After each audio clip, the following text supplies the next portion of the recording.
Perhaps we need some outside universal threat to make us recognize this common bound. I occasionally think how quickly our differences worldwide would vanish if we were facing an alien threat from outside this world.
Good evening and welcome to Spaced Out Radio tonight. My name is Dave Scott, and we are getting heavily into the UFO saga right now. Courtney Marchesani will be here to talk all about it. You know, she is our intrepid citizen journalist on this subject. I'm glad she is here. We're glad all of you are here as well, including T-Bone in the gold medal position, Tim Mothman and his goatee sharing a silver, Trucker Andrew taking home a bronze medal tonight. Kitty Caddywhack, how are you tonight? Paramarv, nice to see you early.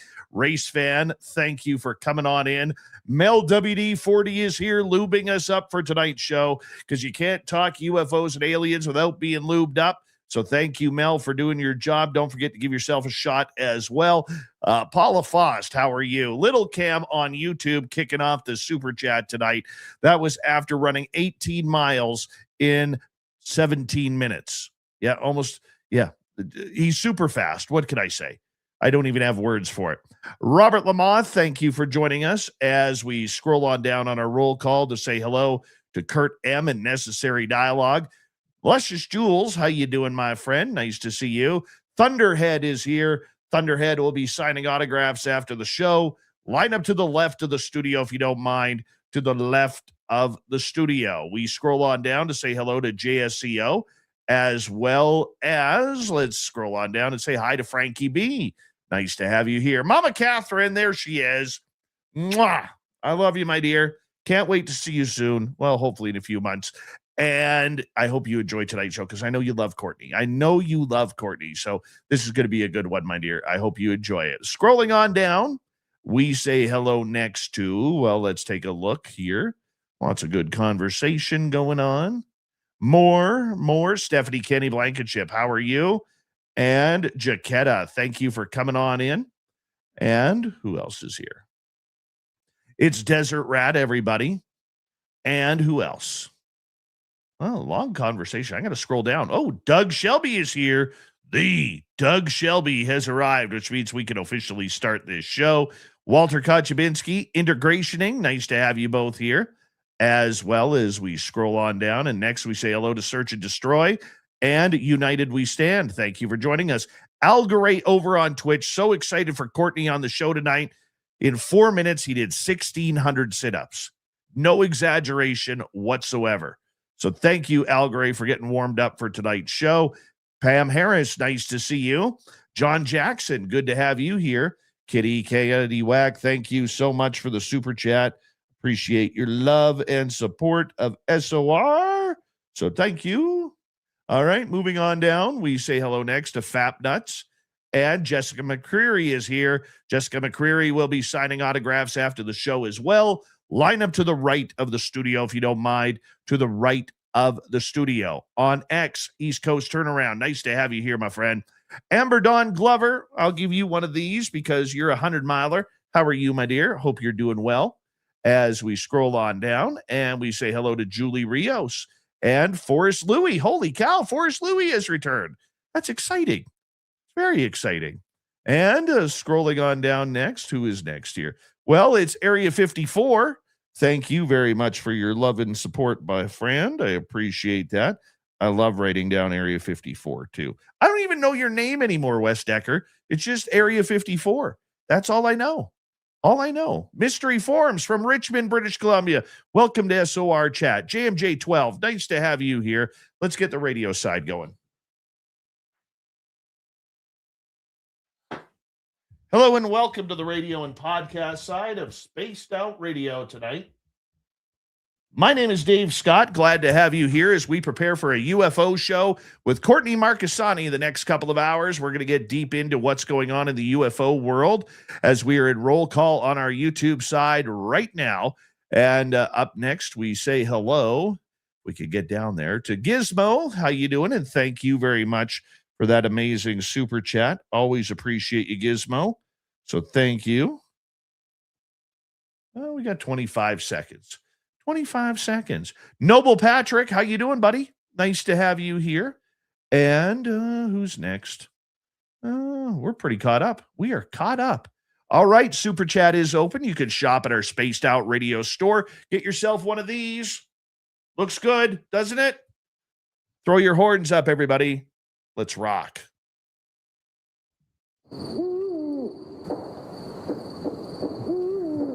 Are you ready to hear your mystic voice of the night? It's time to wake up. He's here. Shush. Be quiet. He's ready for you to listen.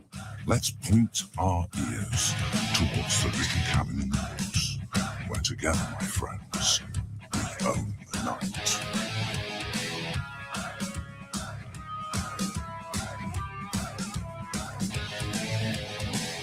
It's time for Spaced Out Radio with Dave Scott. From the mountains of central British Columbia to you listening around the world, this, my friends, is Spaced Out Radio. I am your host, Dave Scott, sitting in the captain's chair of SOR headquarters. We welcome you to tonight's show on our terrestrial affiliates around North America, digitally on every major podcast network. Our website, spacedoutradio.com. We have a plethora of features for you. Rock out to Bumblefoot. Read the news wire. Check out our swag as well. Follow us on X at Spaced Out Radio, Instagram at Spaced Out Radio Show, and on Patreon in the Space Travelers Club. Tonight's show is brought to you by Chive Charities. Help make the world 10% happier by visiting Chive Charities today. You can find them on our website.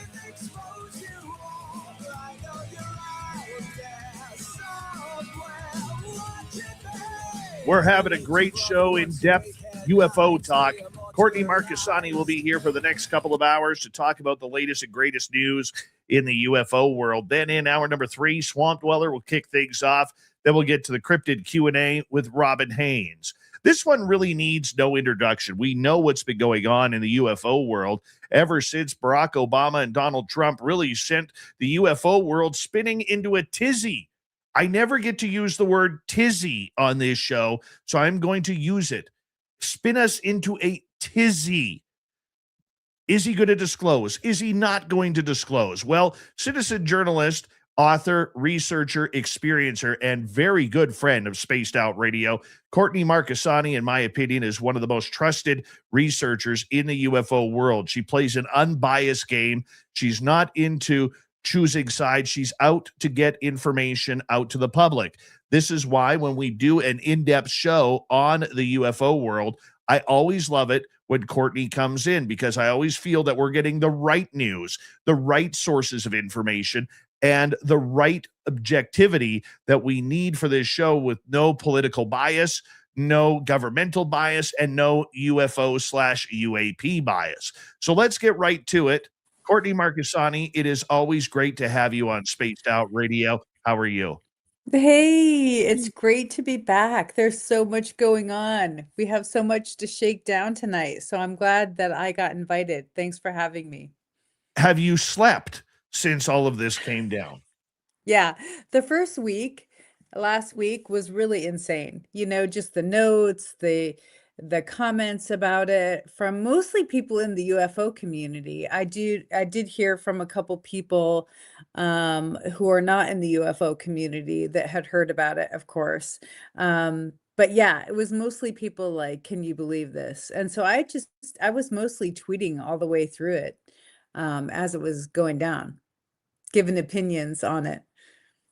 This is a topic that seems to have rocked the entire media world. The mainstream media is jumping all over this after making fun of us for the last number of decades. There Yeah. were a few people who were trying to laugh off the subject on the mainstream. And I look at Fox News and CNN, and I'm pointing fingers at both of them, who were literally saying, like, can you believe this? Is this for real? Is this serious? And yet here it was. It was a Fox reporter, Mr. Ducey there, Peter Ducey, who actually broke the story on Air Force One. So when we look at this subject of how it's created a media circus, what do you think about that?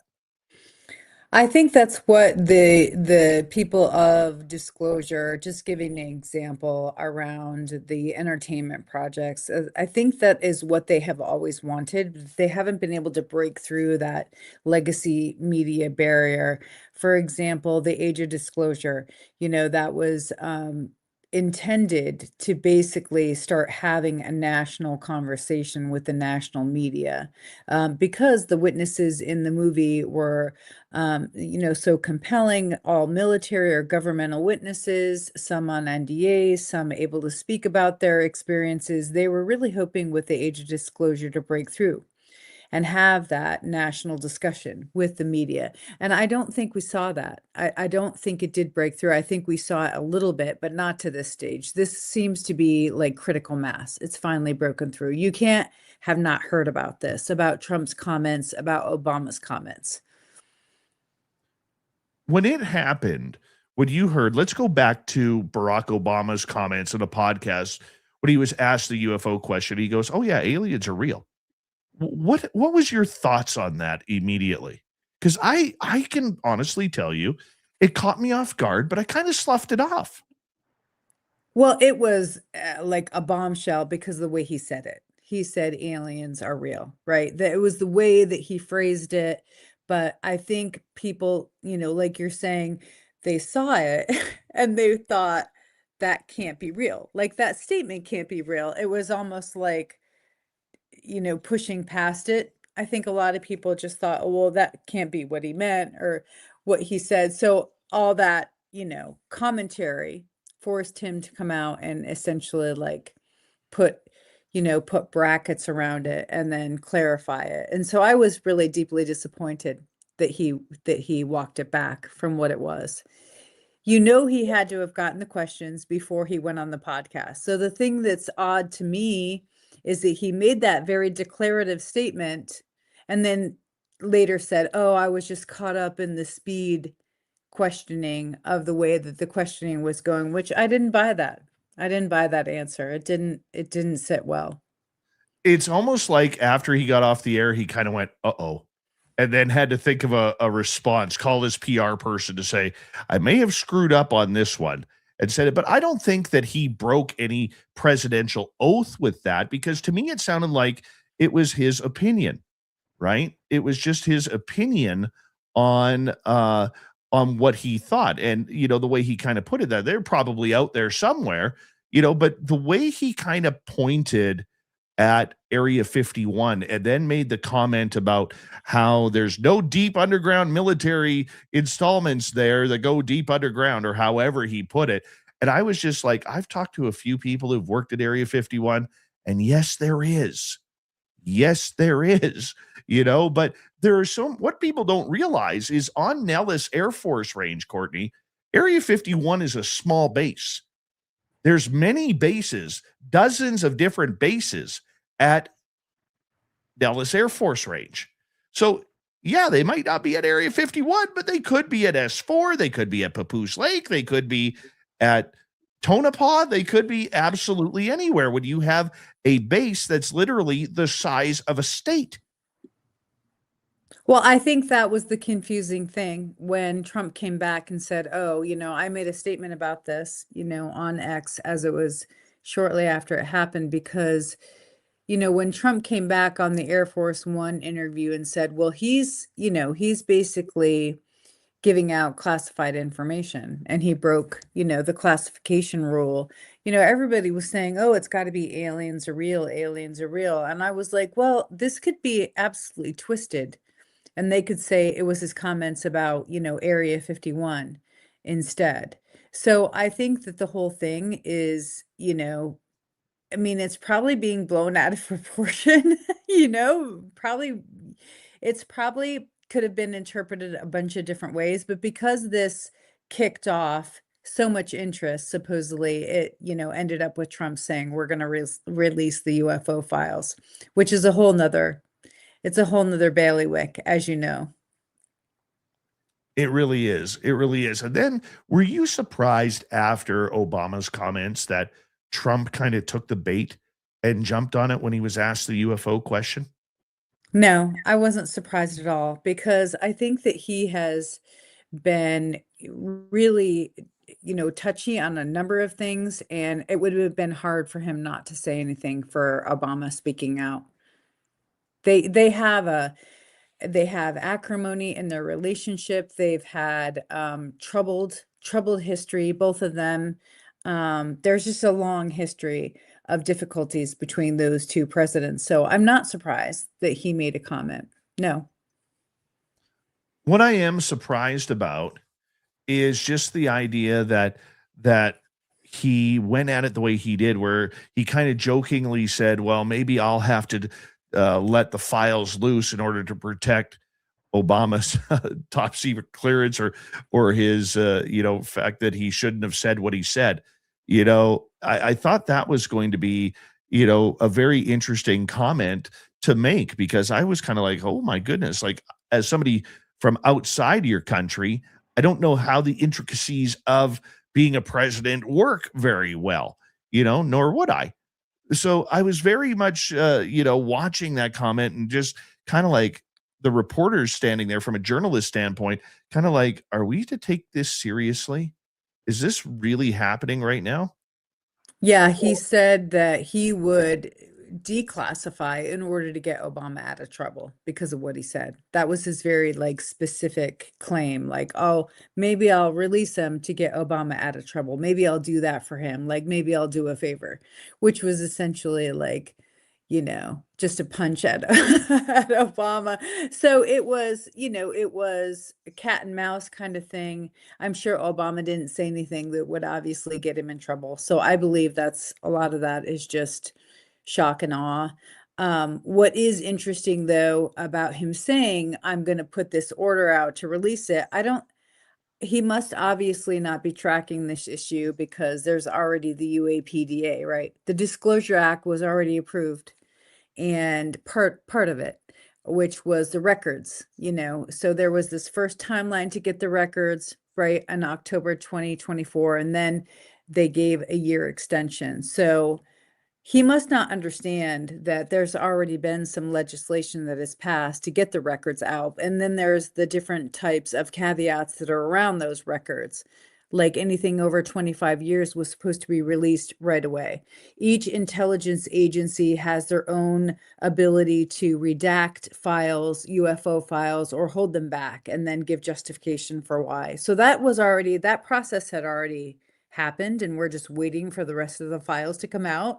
So that's also kind of interesting that he said, oh, I'm going to go and really have Hegseth, release these files when we already have our release process. So it makes you wonder what actually he knows or what he understands about the legislation.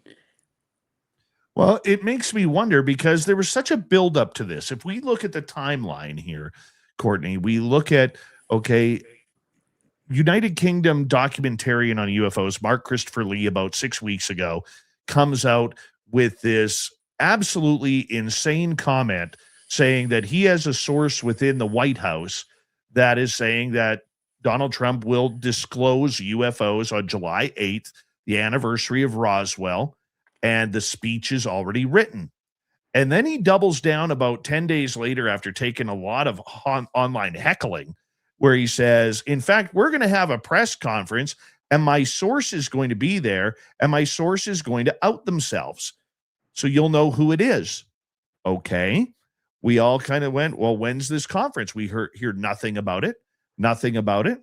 And then all of a sudden, Laura Trump, Eric's wife, comes out on her podcast and says, there's been all this talk, and I'm paraphrasing here, about whether or not my father-in-law is going to disclose the UFO files. And, me and Eric have talked to him about it. He's usually very open and talks to us about a lot of stuff. But this one, he seemed a little sheepish, didn't really want to talk about it. And then she goes on another podcast and says the exact same thing. And then Mark comes out again and says, well, the date has been moved up from July 8th to May 1st for this speech to happen. Then we get Obama's comments and now Trump's comments. Do you think this was something planned? It was supposed to be February 8th. Okay. That was like the original date that the DC people with those contacts were saying there's a speech. It's being planned for February 8th. So that was like everybody was getting ready and waiting for it. Then they moved it to July.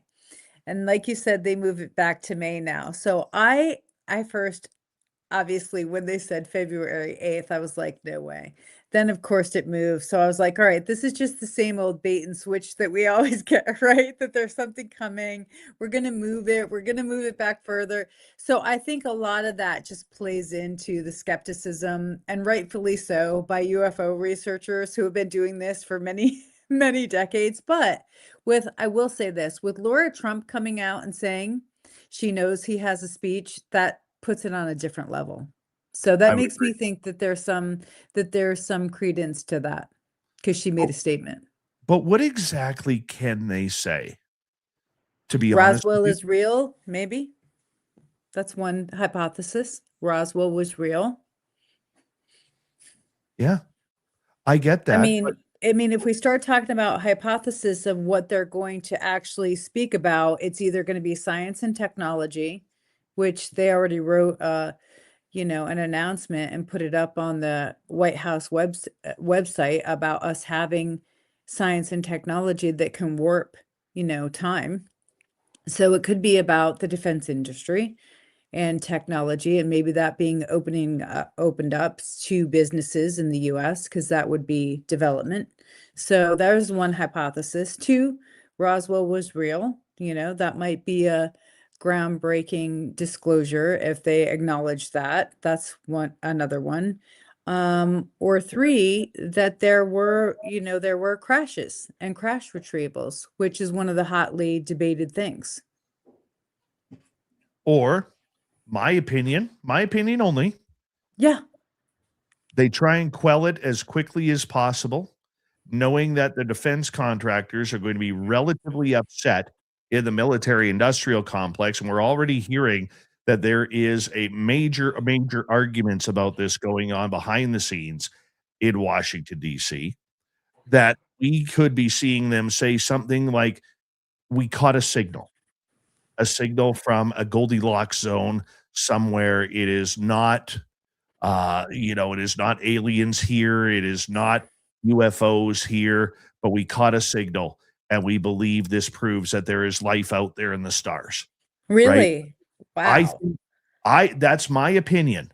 Well, that would kind of fall in line, and I hate to put this out there because it's so controversial, but that would kind of fall in line with some of the insiders who have said that they have seen pictures from something that was coming in. It was a rumor that was being shared in tight UFO circles of researchers in certain groups. And Jeremy Corbell made a comment about it. If you hear there's an object coming in, right, that's the lie.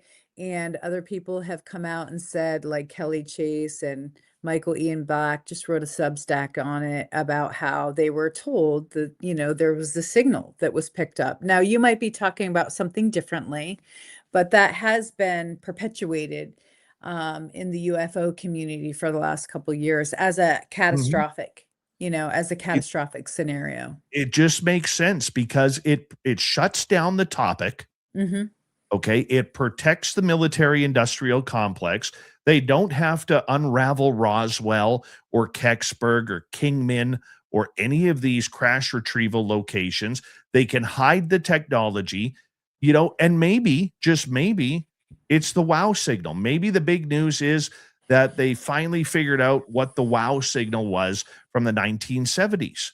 So that could be something that it is. And look, I want disclosure as much as anybody here, Courtney, but I don't get a fuzzy feeling that they're going to come out and say aliens exist, aliens No, are here, we have the bodies, we have the craft. I agree. I agree with you. And I think that there is some part where you can always just go back to the mantra of the defense industry, right? Which is what we've heard over and over and over again about national security and how national security is the most important thing. And we need to protect, all of our assets against Russia and China. And that's going to be the marching orders for whatever does come out. That's going to supersede any other kind of disclosure. But I even think that we might not get disclosure. Like, people are really amped up that the UFO files being released and this announcement, we're going to get disclosure. And I'm just so skeptical that we are. I'm still just so not sure because I feel like we've been waiting for this for so long and it's just a dodge. We're used to getting dodged by our own government, the US. I'm speaking for US folks and researchers because we haven't had it. And age of disclosure has been like the biggest thing that we've had with government officials on the record about crash retrievals, biologics, and a weapon. Eric Davis talked about there being an advanced weapon in one of these crash retrievals, and you haven't heard anything else about that. He's been the only one who has talked about that on the record. So there is some potential danger of that, of the national security issue. And maybe that's what it is. But the one thing, and I want to get into this in the next half hour, because what we have seen also is, and my audience I know is going to roll their eyes. They're going to roll their eyes. But we have seen a major, major push where everybody who is now speaking is separating UAP from UFOs. Yeah, definitely. And I think that falls back on our conversation that you and I had before the end of the year when we did the news before the big yearly review. You and I talked specifically about Arrow, that office, what they were going to ask money for in their budget, which was a new system, and then the counter drone office, which they have a liaison, which is required. So I think it's going to go much more towards that whole issue with Arrow, drones and countermeasures and all of that, rather than UFOs. That was just Absolutely. my personal prediction, at the end of the Absolutely. year. Yeah. And that's why when we'll get into this, we got 90 seconds. This is such a deep, deep part of the conversation to have. But that's why, and Courtney, you and I talked about it.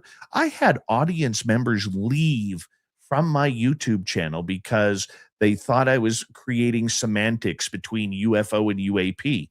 Yeah. This shows that wasn't the case, that my sources were very correct, that there is a major difference. And like you said, it's easy for them to disclose drones, garbage bags, birthday balloons, weather balloons, birds, and you name it, crystals from ice in the sky that look metallic. Okay. I don't know, for most people, you've seen it being in Alaska. I see it where I am in British Columbia. You have days where it's a blue sky out and yet it's snowing because weather is so cold that ice crystals are falling. Definitely. So That is true. we have all of this going on, and trust me, if you've never seen it snow in blue sky, it is the weirdest thing ever. It's It cool. really is, but it's so, so cool.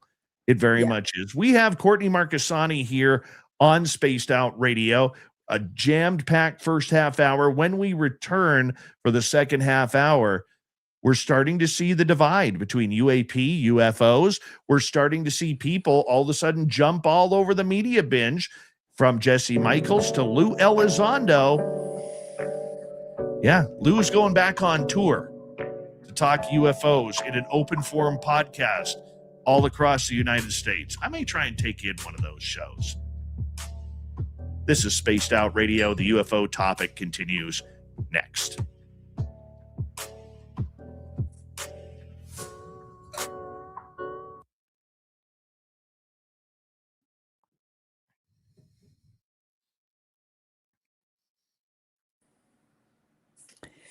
All So, right. have you seen the name of the tour? Yeah. Oh God. Have you seen it? Let me bring it up here. Hold on. Okay, good.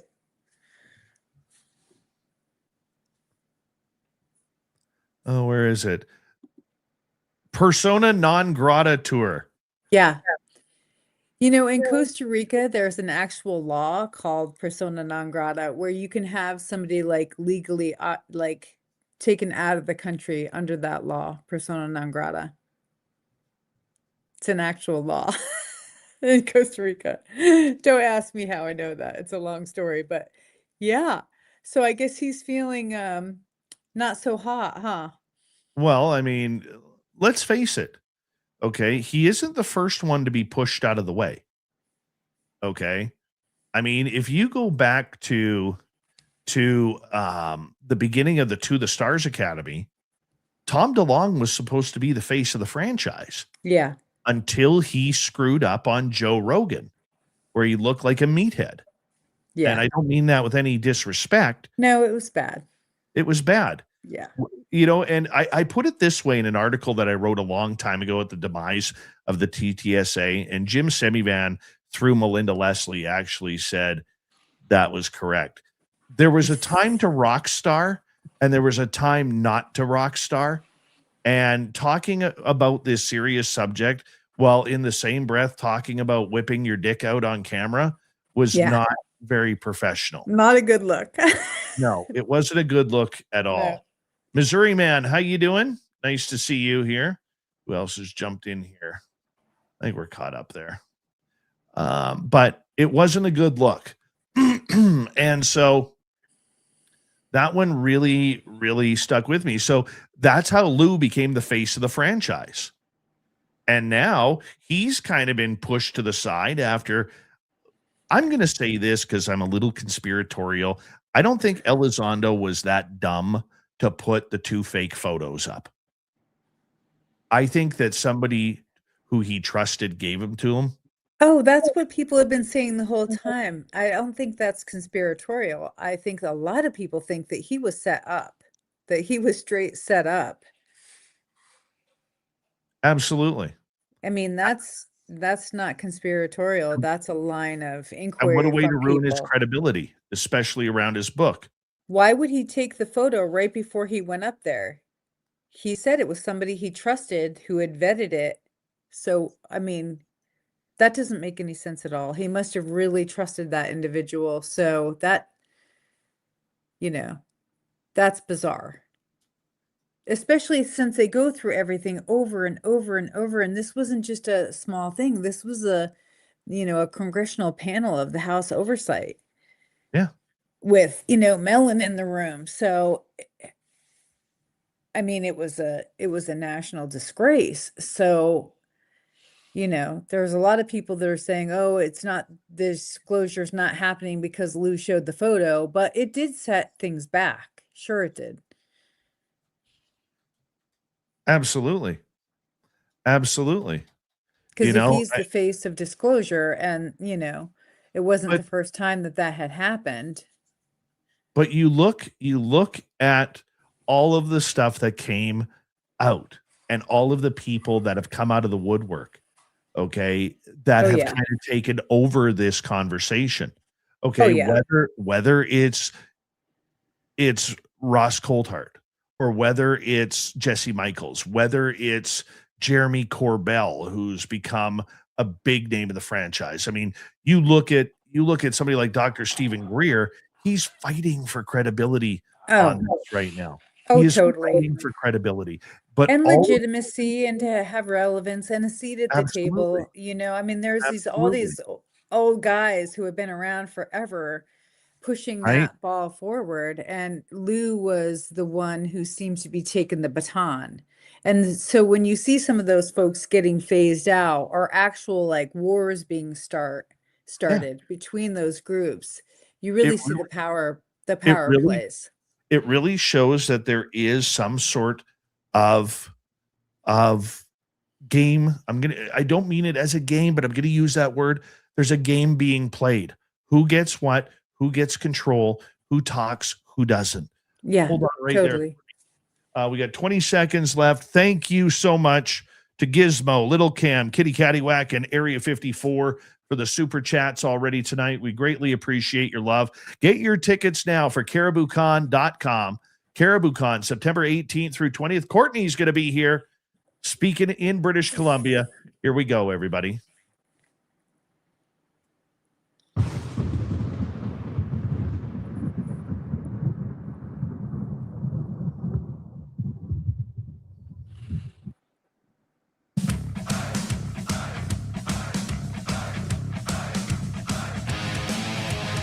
We are into the second half hour of Spaced Out Radio tonight. Good to have you with us. My name is Dave Scott. We appreciate you tuning us on in wherever you are on this beautiful planet we call Earth. Hey, what we want to do now is we want to remind you that if you've missed portions of this show or others, our archives are always free on YouTube or any major podcast network. Our website, spacedoutradio.com, we have a plethora of features for you. Rock out to Bumblefoot, read the news wire, check out our swag as well. Follow us on X at Spaced Out Radio, Instagram, Spaced Out Radio Show, and on Patreon in the Space Travelers Club. Here's Courtney Marchesani, UFO versus UAP. It seems like you have to know the difference. We've actually have t-shirts on our store about that. UFO over UAP, know the difference. But this is really coming to the case. And I think with this disclosure movement that we are seeing right now, Courtney, is we are seeing a movement where they could confirm some of these UAP, but stay right away from the UFO. Your thoughts? Do you think that they will confirm the Langley incident? Because that was one that was well publicized. It was investigated, but there was no conclusion to that. It was just left open, whether it was UFOs or drones. So do you think that that might be part of the disclosure? They'll say what it Could be. was. Could be. Same as New Jersey. The New Jersey drones, going back a year and a half ago. People say they are still seeing them at night out there. So, I mean, I think what they have to do is they have to figure out minimal risk. If they go the UFO side, my bet in Las Vegas, if I was putting money down on it, would be we found a signal. Well, let's just put it down, tonight. So if if you're right, you get the credit. Have you been saying what you want to be paid by your audience if there's a signal and that's what is released if the press announcement goes through? What do you want to be paid if you're right? I just want to be able to stand on my little pedestal. My pedestal is about 1 inch off the ground. Okay, it's like worse than the bronze medal podium at the Olympics, right? I just want to be able to say, I got it. I figured it out. And you Just want your call with the president. no, I don't even want like that. the men's hockey team. I don't even need that. I just want to be able to have the UFO community say, you know what? It's critical thinking worked. Yeah, and it would be huge vindication if you're right. I mean, I was not thinking that was going to be part of the scenario, although it has been coming up recently again about this object, coming in and who was behind all that. We don't know who it was, but it would be fascinating if that's the case. I think that the UAPs are much more going to be seen in government as drones, like I said. So I think that that's going to be where money's going to go, and I think that it's partially going to get robbed by defense, like everything does. I think it's suspicious that the Arrow report hasn't been released. You know, the Wall Street Journal did a whole article, I think it was last year, about the disinformation campaign, right, by the Air Force, and how our own military and our own branches of service have been told disinformation, and even signed NDAs about this false story about UFOs to hide what we really have, you know, in defense. So I think that that's also something that is very suspicious. You know, Arrow hasn't released their report. It's something that they found in their investigation over the last 40 years, looking into, you know, the branches and the Air Force. So nothing's come of that either.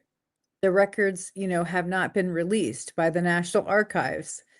The Arrow report hasn't been released. So why haven't these things been done? You know, people are super jacked up that Trump has come out and said, oh, I'm going to release the UFO files. But there's a bunch of stuff that already hasn't happened that was supposed to on this timeline. Why do you think, or what are your sources saying, Courtney, about the fact that this is the biggest UFO news we've ever heard? It really is. Never mind all the experiences and the stories. What has happened and transpired in the last week is probably the biggest UFO news ever.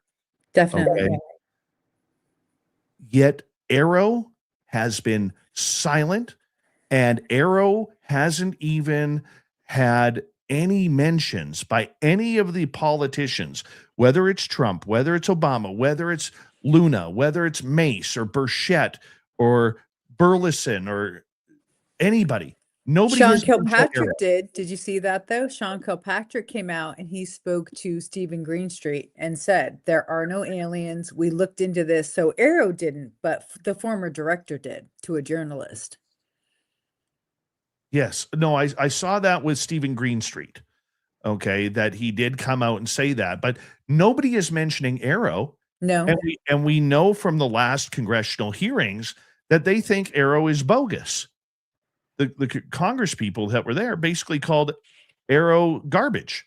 Well, yeah. I mean, I think it was George Knapp who said a couple years ago, like, the whistleblowers and people don't want to go to them because they think it's just another Project Blue Book, you know, that it's just taking, you know, testimony and taking whistleblowers' information and nothing's going to be done to it, that it was propped up just as a, you know, just as a way to take reporting but do nothing about it, which I wasn't that cynical at that time, but now I think you do have to wonder about their lack of, I mean, it's a public office that's paid for, you know, by our tax dollars. So people want to see those reports. They want to see those investigations. They want to see, you know, when they say they're going to put something out and they're going to look at something and analyze it and do all the data collection and put a report out, the public wants to see it. So, you know, regardless of how you feel about that office and whether people trust it or not, or whether Congress trusts it or not, they're not acting on what they're saying they're going to do now. So why is the report delayed? They haven't even done a public statement on why it hasn't been finished. So it just looks like, you know, it looks empty right now from the public standpoint, like it's not even operating. And Tim Phillips, you know, Tim Phillips is another huge, huge controversial figure who was the director and then came out and said hateful things about people in the UFO community. I mean, it's very unprofessional, but the office is still supposed to be doing that work for the public, regardless. What is the word around the UFO circuit right now regarding this topic? What are people saying? I think the hot topic right now is the MK Ultra. Luna came out in a tweet and said that they're really interested in looking into the MK Ultra files. Now, I don't know, I'm going to date myself, but I remember when President Clinton came out, it was in the 90s, and said the MK Ultra program was real. Files had been destroyed. They didn't know where they were missing a bunch. They kept the ones that they had, and they were gonna, put them out to the public, but they weren't sure what was all in there. So it would be interesting if they do MK Ultra and go back into those files, and that's part of it under the UFO umbrella. Then were those files destroyed or not? Will they find them? Are UFOs involved? Some people think they are. So that's the hot topic right now. Not only the MK Ultra program, but also the GATE program, that when young people were put into this special gifted program, they were being tested for psi abilities. And so some of these people who have been in the GATE program say that there is a UFO connection. Ross has covered a couple of those stories and gone out to Esalen, and he had his own personal experience with orbs by a psionic from Skywatcher out there. So that's still one of the hot topics, is the GATE program and what they were actually looking for. There's going to be some more stories coming out about GATE program kids. There's going to be stories coming out about people who have they're testifying to the fact they were in the MK Ultra program, and that is connected. So that is the hot topic, and there is going to be stories coming out on those two issues. It really, you mentioned the MK Ultra, and I was looking at this the other day, and all I could think about is how all of our 80s and 90s movies are coming to fruition. Yeah, Whether it's Terminator, whether it's totally. Independence Day, whether it's the Manchurian Candidate, whether it's the Bourne Identity, they are all coming out as being what we're thought of as just movie hype and suspense film, that they're actually coming out that these programs are real. I mean, you look at AI, or remember the movie Running Man, where Oh, Arnold Schwarzenegger was flying the helicopter and wouldn't shoot at the innocent people. And then classic. they AI'd the film to make him look like he was the butcher of Bakersfield. It's all happening. And I think that one of the things that scares me the most about all of it is that I remember Russell Targ nonchalantly saying, when they were getting ready to start the Stargate program with him and Hal Puthoff, they went to see Sidley Gottlieb, and he was in the basement. He was like in the basement at, I think it was the Pentagon. You'll have to go and look up the quote, but they went to talk to him because he had done the MK Ultra program. He was involved with it. And I think to myself, here's Russell Targ basically saying he met Sidney Gottlieb, who was like the dark lord of the MK Ultra program, just nonchalantly like, yeah, we went down there, and he was like the beast in the basement, because he was truly persona non grata. They couldn't have him out walking around, that kind of thing. So if there are secrets related to MK Ultra, that would be one of the greatest things. And if they still have files and they weren't burned or they weren't destroyed or whatever, that would be huge.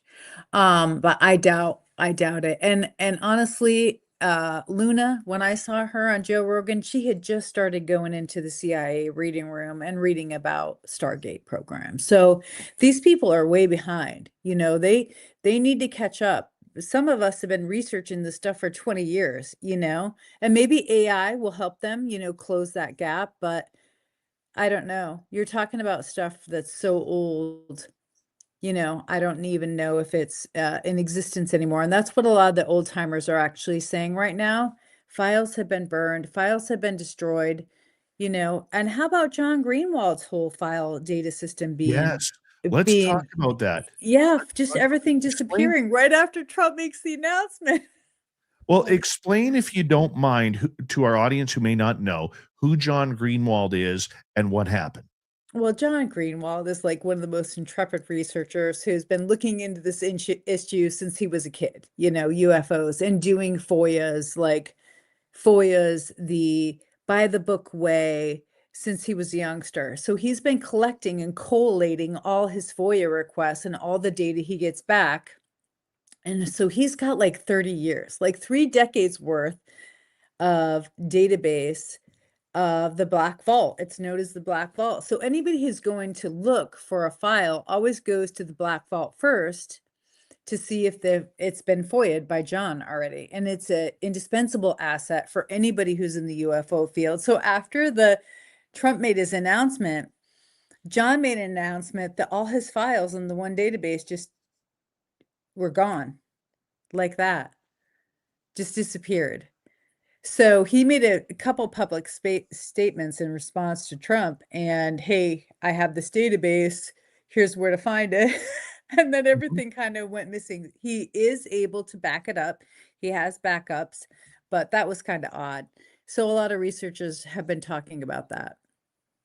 Yeah, that turned out weird. And he did come out and say on his X platform that he wasn't hacked, but that there was some sort of confusion with his developers, and that's how something kind of got lost. He basically said it was him, nothing governmental, but Good. it's still strange. It's I coincidental. hadn't seen the update, but that's good. I'm glad to hear that he wasn't hacked, because that would be, I'm not going to swear, but that would be a real bummer Yes, to put I it lightly. agree with that. I agree with that. I do want to ask you about NASA, because all of a sudden there's quiet rumblings of people saying, hey, when are we going to pull the Dave Scott and start hammering NASA on this? You know, because if anybody has evidence, it should be NASA. Yet NASA, nobody's mentioning them like Arrow in the conversation. Yeah, no doubt. Like NASA has the longest history, and I think it would be nice to get some definitive no's, because in the whole like conspiracy community, we have past astronauts, right, who've said stuff, or people who have taken stories out of NASA and said there's been vehicles, right, while there's been launches, or while NASA has had different folks up in space and different witness testimony. So it would be nice if NASA did get in on this and the files and the information that comes out, and they were actually honest if those stories are true or not. That would clear up a lot in the conspiracy community, because there's just so many stories about different astronauts, what they saw, people in the space program. I mean, it's just Tim Taylor being one of the people who is like one of the modern people who have all this lore about him, being involved with experiencers and famous experiencers. So it's like there's all this undercurrent about NASA people interested in this whole issue. So it would be nice for NASA to have some kind of record collection going into this as well. Well, they got to lose their title of never a straight answer, because a lot of people don't realize there's two personas to NASA. You have the public persona, let's put things up in space, let's move the science ball forward, we're here for you, the rah NASA. And then you have the military side of NASA, Right. that is funded by the defense, that puts up the secret satellites, Right. that puts up the secret launches, that does absolutely everything that we wouldn't expect good old media-friendly NASA to do. So really, it is a Dr. Jekyll and Mr. Hyde organization. Didn't I talk about that? I think I talked about that a couple years ago after the contact in the desert, that there was a presentation done by Todd Curtis about NASA's database that you could go and search, right, for different types of crashes and things. And that's available to the public. So they do have some like database searches and other things that are available, like you're saying, that could be a nice resource for people to use, but I don't think they access them that much. They're just not that well known. And I think that NASA has being designated as an intelligence agency now, even though everybody's like, oh, they always were. Now that it's public and formal, I think that's going to change things too about reporting and what they'll have to or not have to going forward. Well, it's going to be interesting to see if they are drawn into this conversation, because so far they have got away scot-free. They really have. Dave scot-free, they have got away. And I think when Mike Gold was at that one hearing, he was really just doing a lot of public awareness about the Artemis mission. I mean, he was really like trying to get funding. You could tell for Artemis mission. He was like, we really need to get this funded and we really want to see this go. It seemed to me like it was more like a public service announcement of what their next, program launch was and getting the money for it rather than the UFO issue. So, that's probably par for the course, and that's probably just going to continue. I mean, he's been involved now with that last round of the congressional panel. Mike Gold was there as well. So it's obvious he wants to be either a liaison or a support to the UAP and UFO community. I think he also has ties in with the National Science Foundation as well. But I haven't seen as much, from him in terms of hands-on work in the UFO community, but maybe others have. What do you think NASA could provide if they were to open up their vaults and stop covering up? I mean, I'm we always know we've I'm had always test saying pilots. this to you. I'm always saying this to you, and you're gonna be like, yeah, you can guess what I'm gonna say. But all their satellite imagery, they would have so much information. It would be interesting to see how many satellites have caught things that are not pointed towards Earth. Right. Exactly. I think that could be groundbreaking if there's something there. Do you think then that anybody, I guess I Well, target come on, NASA. Dave. I mean, Elon Musk is always saying, right? So Elon Musk is always saying, we have so many satellites there. We're always watching everything and we never see anything. There's nothing there. So do you, at some point, you have to believe Elon Musk or not? Do you take the other side of the coin and say, that guy's read in, he can't talk about it, right? Because that's what we hear, that he has got much higher clearance and he can't talk about it. So where do you go with Elon Musk and SpaceX and their satellites? I don't know. But I think you have to put, not hold Elon accountable, because you have to hold him accountable. But if I'm thinking off the top of my head, I think right now you have to push Elon to the side, because we already have proof and evidence from astronauts in written testimony, in verbal testimony, Right. in video testimony, that they have seen stuff up there. Those, to me, are true whistleblowers. Yes, I agree with you 100%. No So doubt. if you start with NASA, eventually you could potentially cave on the Elon Musk story, on whether or not SpaceX has actually seen anything. Okay. Yeah. That's where it starts. I think you have to start with NASA, because too many test pilots, too many astronauts have seen things. Whether it was the Apollo missions, whether it was Gemini, whether it was the shuttle missions, whether it's astronauts up on the space station. Too many astronauts have reportedly seen things, along with the fact that when something strange comes into view on their 24-hour feed, the circuit just seems to get cut at that point. Yeah, no doubt. So I think you have to, you really have to focus on NASA first and foremost, and they need to be held accountable. Like if I was sitting in the chair of with Anna Paulina Luna and the conspiracy club, I would be going after NASA on this. Will they be included in this? I mean, when Trump says, I want the files, for some reason, I'm thinking with Hegseth, he's just going to go to the DOD. You think NASA will be included in that push for release of files or not? No, I think what they're going to do is they're going to go hide in a corner and hope that nobody calls them.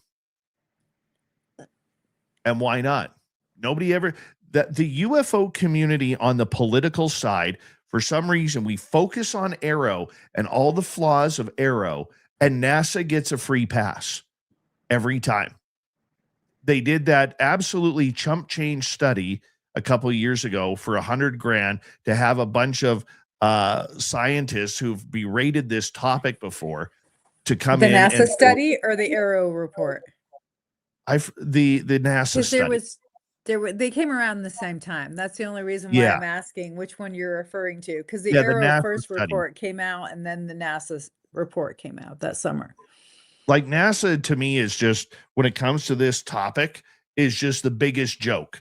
And Yeah. I can't believe that we have all of these brainiac people who are focusing on Arrow, focusing on the military industrial complex. Start with NASA. The evidence is already there. It's ridiculous. I get worked up over it because I can't be the only one seeing this. You're not, and you've brought it up a number of times in the past, and we've talked about, NASA and what their role is, and and the eras of how Obama like defunded it, and it's gone through a number of changes over the years, but that's why I'm saying now, with it coming with this new status of being an intelligence agency, that says a We're going to lot. continue the conversation of UFOs. Courtney Marchesani is here. We'll be right back. This is Spaced Out Radio with host Dave Scott.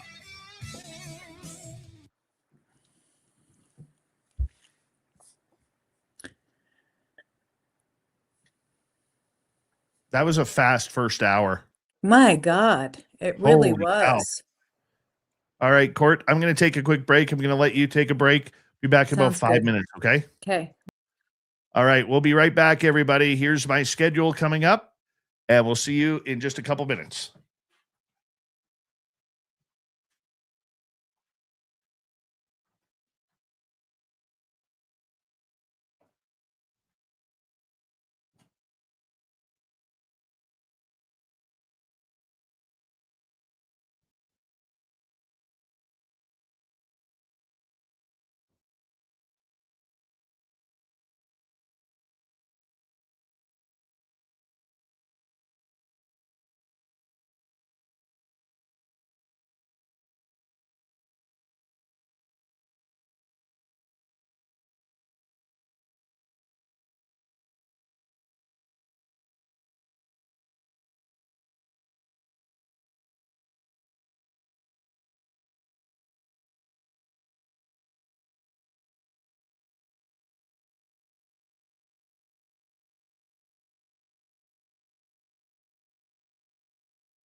All right, I am back. Good to have you all here. Big crowd with us tonight. Hour number 2 coming up next on the show.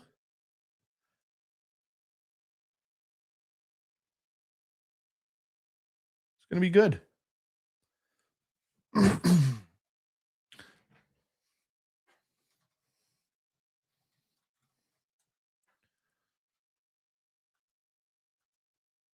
All right, let's get Courtney back here as she is coming back on in. There she is. I was just putting my dinner stuff away. I made your grandma might have made these. They're called piggies in a blanket. It's like Yep. Lithuanian I remember cabbage. those. Good stuff. Good stuff. I had a Grandma Rose too. Let's quickly say hello to Mr. Cowley. How you doing? Nice to see you. Who else has joined us here? Zenzabil, nice to have you back, my friend. Jay Trueseeker, good to see you.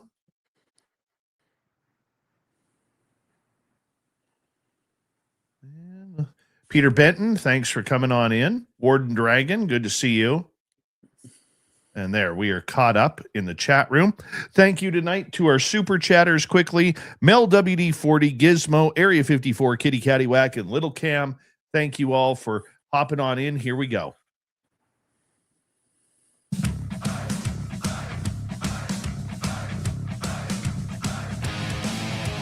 Hour number 2 of Spaced Out Radio continues right now. My name is Dave Scott.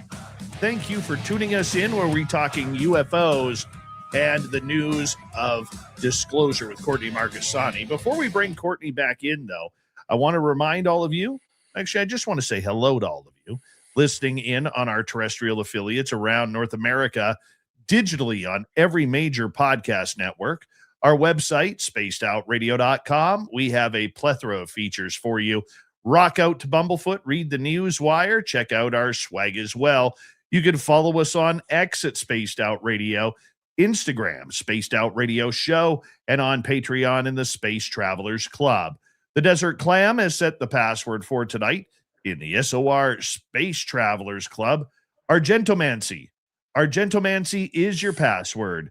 Use it wisely, space travelers, as the Clam sets the password each and every night right here on Spaced Out Radio. Let's bring Courtney back in because, you know, I got a little emotional in the last half hour because NASA just upsets me about this subject.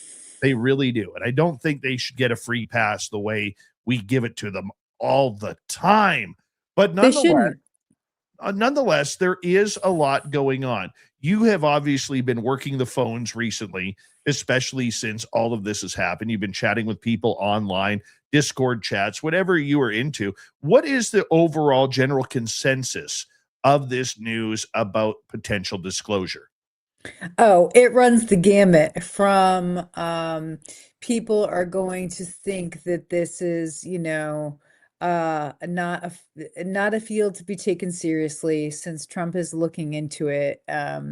So there's that part of it. Then there's people who are taking it really seriously on the inside, and they're talking about how a records release that would be fresh and new and bringing new information to light could actually break up the executive office in our government and reshape it in new ways, considering what might have been a cover up for the past 80 years. So it really is a serious issue that a lot of people are looking at different ways and what might happen and what the result of this UFO file disclosure would lead to. So many levels, many layers of from government restructuring to it being taken as a joke, a complete joke, as a farce, like a psyop, the psyop part of this, that the Arrow report finding the psyop and disinformation that the Air Force uses really all this is. There's that take as well. So it's pretty wild. Do you think that we are going to have any sort of movement in this subject? Because over the last couple of years, there have been a number of big players trying to monetize this subject, from people creating companies about trying to get radar systems involved with this, saying that they have the latest and greatest technology that's going to, uncover the UAP powerhouse that is the next big threat to the skies over America and around the world. We've seen companies jump up. We've seen scientists jump up asking for millions, if not billions. I believe it was Avi Loeb who said he needs $1 billion of research funding in order to bring this subject to light. The Soul Foundation is asking for millions in donations. I mean, we have this happening. Hey, look, science takes money. I'm not somebody who is disagreeing with that or discounting that whatsoever. But do you see all of a sudden all of these companies that were looking for disclosure for dollars are going to get their heyday? Oh, we just saw a whole summit, the UAP summit, with all these different folks in the field, right, of investigations and science and physics and showing their tech, and getting together and doing an actual summit on what the latest and greatest technologies are and looking for money and funding and talking about their products, selling their products. So that has moved way forward, so that whole part of making money is totally transparent now in the open now, where people are just talking about the best way to track UFOs, how to do it, selling their products. So there's that one part of it, which is, that's come a long way now. And there are some incredible people in the field doing that work. There's Mitch Randall, there's the Tedesco brothers, but then it also goes not only into like tracking tech, but we're seeing people who are doing studies now more with remote viewing and the psi games and all that. So it's like it's all about money, right? It's all about money and making money and marketing and getting all of this out there, and it really has landed. We can't say that it hasn't. I mean, there's people that are coming from all over the world to go to Soul Foundation's symposium or to go to the psi games. So things are really, I think, very much have progressed. But in terms of moving forward, I think that we're going to see the same players. I think we'll see James Fowler, the guy who was with Skywatcher. He's still doing the work for the government, I believe. He got a government contract. And he's moving forward. So I think we're going to see the same type of things we've seen in the past. There's going to be some government funding for those that have had businesses or have proven or proof of concept that are moving forward in UAP studies. And then I think there's going to be the private industry, like we're seeing, or, the garage type stuff where people are raising money for their own tech. So in that regard, I think it's a hybrid model of a bunch of different things. I don't think it's all just disclosure for dollars, but I do think a lot of it is about money. Yes, I agree with you once again. What do you think they are trying to find? What is the purpose? Is it about UFOs, alien life, intelligence out there, whether it comes from space, time travel, dimensional travel, or are they just looking to try and figure out the whole UAP status of what's truly out there so that way we could detect a garbage bag from a balloon from a 747? I think the science is everything that you just said. I think it's one, tracking, right? Having the best tracking, the best sensors, the best type of tracking system. But I also think it's about why these anomalous objects come towards certain people. So there's a second part that's like human studies, right? Human subjects are part of that, and why certain people can essentially like call them in. That's part of it. I think there's also the part of it that is obviously like the old school metals, right? Like metallurgy and the metal aspect to that. There's another applied science that looks at that. There's also the NHIs that we're continuing to see as these mummies. Now, I don't believe in that at all, but it's there. There is a science for looking at NHI and ancient bones and relics and things to see, from like an anthropological standpoint. So I think there's many variations. And then you also talked about the time travel. That's Michael Masters stuff. And also Sarfati stuff. He says he's got the whole formulas, and all he needs to do is get Sam Altman on his, board for the AI, and they need to put a lot of money towards that. But that has some kind of time travel component to it. So I think, yeah, it answers the science answers all the things you just laid out there. I don't think it's part one thing. I think it's part and parcel of many different disciplines in science. But I think they're looking for the NHI, essentially, like SETI almost, but in different variations. I'm going to go down a little bit of a controversial subject with you right now, because there are many out there saying this is something we shouldn't be looking into, we shouldn't be dealing with. The public isn't ready because the D word comes up, and it's not disclosure, it's demons. Oh, yeah. It's the fear that we are getting into some sort of occult type practice looking into UFOs. Oh, my God. And it is scaring a lot of people about this because of the religious connotations that may carry with this subject. I mean, apparently these are words that are coming right out of Washington, D.C., with people who are critical of this topic even being brought forward. What is your thoughts on this? I'm so glad you brought it up. It would have just escaped my mind, completely. And I also just want to say, Dr. Beatrice Villalores, she's the other one who's, doing the whole plates and the science. I didn't want to miss her. She just put the paper out last year. And now there's a scientific paper doing analysis on her paper and those conclusions. So I didn't want to eclipse her. It seems to be that there are so many people that thinks the NHI are demons. I mean, it's just this huge raging debate right now between these orbs being spiritual entities, spiritual beings, angels, or demons. And also that people who are having these experiences after encountering some lights in the sky is also demonic. So I think it's very dangerous, to answer your question, to just carte blanche start labeling a bunch of things in the unknown that we don't understand as demons.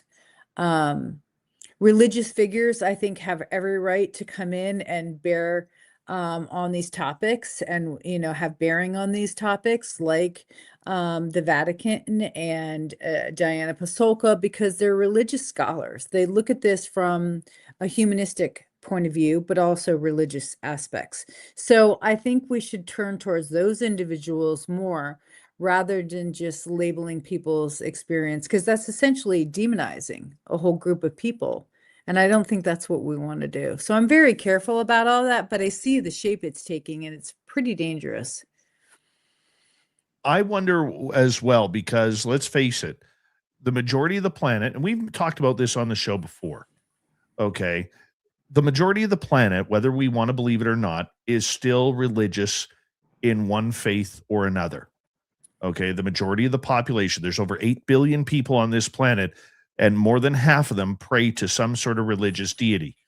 Okay, whatever your choice is, that's your choice. You're good to do that. I'm a God guy. I will admit that. Okay, but the big thing is, whatever scripture it is, there isn't a lot of scripture out there that says anything that is alien of this planet is good. There isn't a lot of that out there.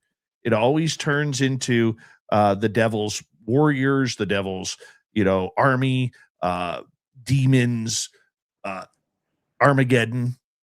Well, there's a whole branch, eschatology. There's a whole branch of it, that looks at these issues of end times and the signs and what's written about, and and revelations and all that, and interpreting everything. And so some of that can even get overlaid on the UFO issue as well. So I didn't want to leave that out as well, because there's a lot of dynamics here theologically. Even people who are not religious, it harkens me back to the conversation I had with Lou Elizondo a couple years ago, coming out of the pandemic, where he had stated to me, and I asked him the question, I said, did you guys watch how people treated each other? And was that a concern?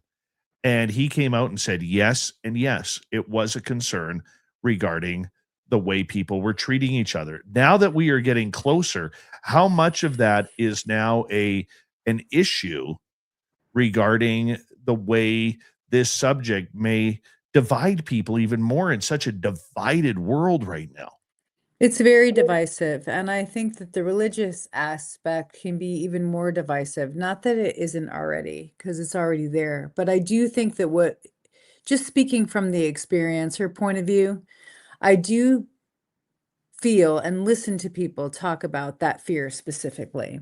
Like if you have had an encounter or if you've had a transformational experience that involved lights in the sky or a UFO or any kind of paranormal experience that might have come from, seeing something in the sky or at close range, it can be perceived by the person who's having that experience as if, you're being put into a certain type of category, right, with the demons. And that is dangerous. And I think that it does instill fear for individuals who had those experiences, and they're going to be less likely to talk about it in the open, which is really why there are so many groups and things established for experiencers so they don't have to be alone with it. But I think that's the danger, is the divisiveness that you're talking about and feeling like the outsider, or that you're having somebody point a finger at you and saying that you're not of God, those kind of things. And that is worrisome. Yes.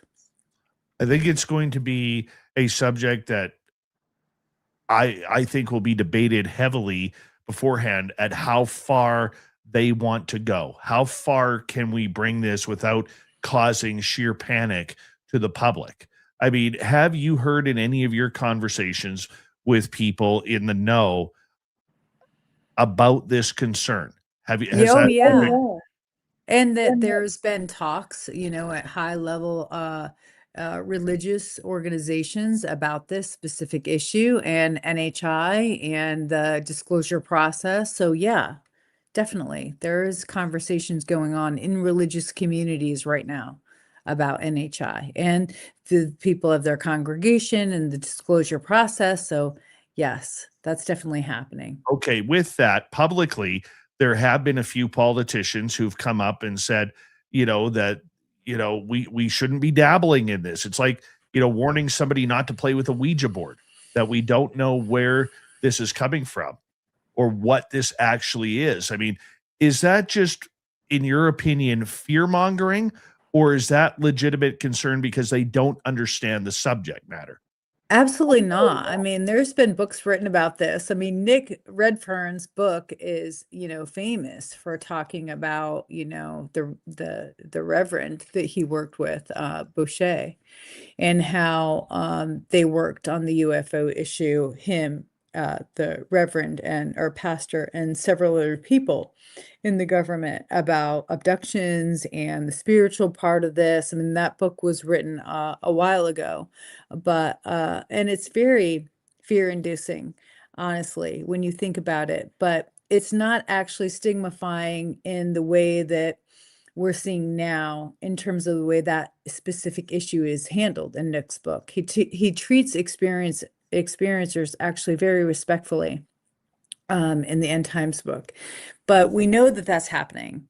We know that that's happening behind the scenes, that there's a religious component to all this in the government that doesn't want it to be looked into. Okay, so let's open up this context of the book. Then let's turn the page. Is it about control? Because they could have 0 point energy, they could have anti-gravitics, they could have a secret to a longer life, they could have cures for cancer, they could have anything that could benefit this planet and humanity.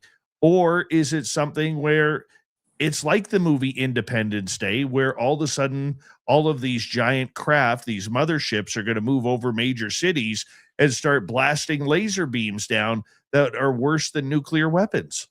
Well, I think that's the fear, obviously. That's the imminent threat, right? Fear narrative that we keep hearing over and over and over again, that when we go out on that horizon as humanity, we might see something that we don't recognize as us and that we're not at the top of the food chain. You know, Jim Semivan has said the same thing. This reality that they're talking about is indigestible, and that's why it hasn't been disclosed, because catastrophic disclosure would be a reality that people just cannot process without a huge amount of ontological shock.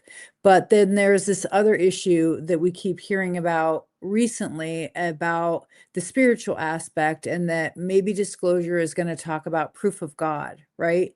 That there's proof of God. There's that other part of disclosure that is there in the research and in what people talk about, that there's this additional piece, that it's not just going to be about NHI, that there's going to be proof of God that our government has. So I try to tend not to fall into any one camp and to keep my mind open. I thought it was really responsible of Danny Sheehan and NPI after the Age of Disclosure to try to levelize the threat narrative a little bit. He came out and said that while this is a concern and while Age of Disclosure is a great movie, it is very much fear-inducing to all those realities that you just mentioned. And he tried to, I think, cushion the blow a little bit to say that this isn't the only way to look at this reality that we're going to be coming up on. So I tend to think more along that lines, to be more neutral and less fear-inducing. We don't know. We have about 3 minutes to go here before we have to go to break at the bottom of the hour. Courtney Marchesani is our guest tonight on Spaced Out Radio. My question then would be, following up, what do we know? Have you What talked do we know? No, but what I'm asking is, what do we know about what this is? For us experiencers who've had contact, who've been abducted, who have Yes, had the interactions with these UFOs and these alien species, we already have disclosure. We don't need the proof. But that's what do true. you think they, being the government, knows that they want to keep a secret? Because I think it goes beyond technology. It does. I think it definitely goes beyond technology, um, not just because of what we've seen be released in files and information and what witness testimony has said, but in people's experiences. It's a human experience that happens when people confront or have a close encounter with this phenomenon.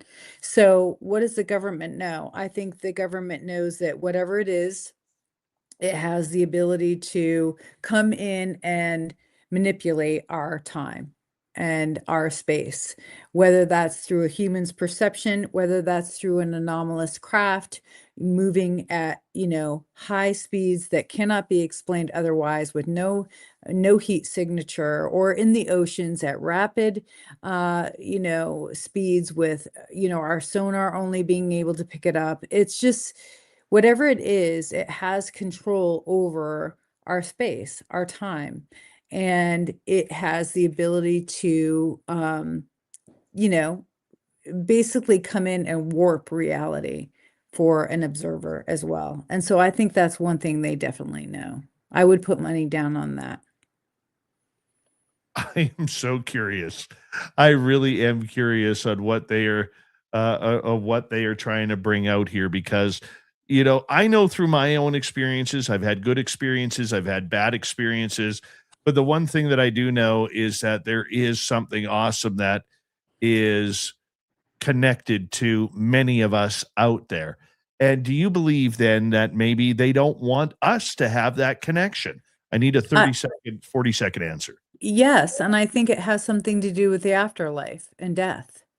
And I think that that would be something that would be very mystical, and we're probably not going to find that out, not from our government.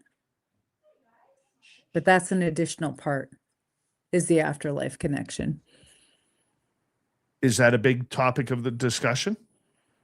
I don't think it's a big topic of the discussion that's happening at the government level, not that I'm aware of, but I definitely think it's a big topic of discussion amongst researchers who have seen it. Yes, as part of the research and part of the human experiences and NHI encounters. Yeah, it's a huge part of it. Well, I can honestly say the thought of dying kind of sucks. So, I mean, if there's something out there that we could figure out, that would be great. We have Courtney Marchesani for another 30 minutes. We're going to try and squeeze in some audience questions next in the second half of Spaced Out Radio.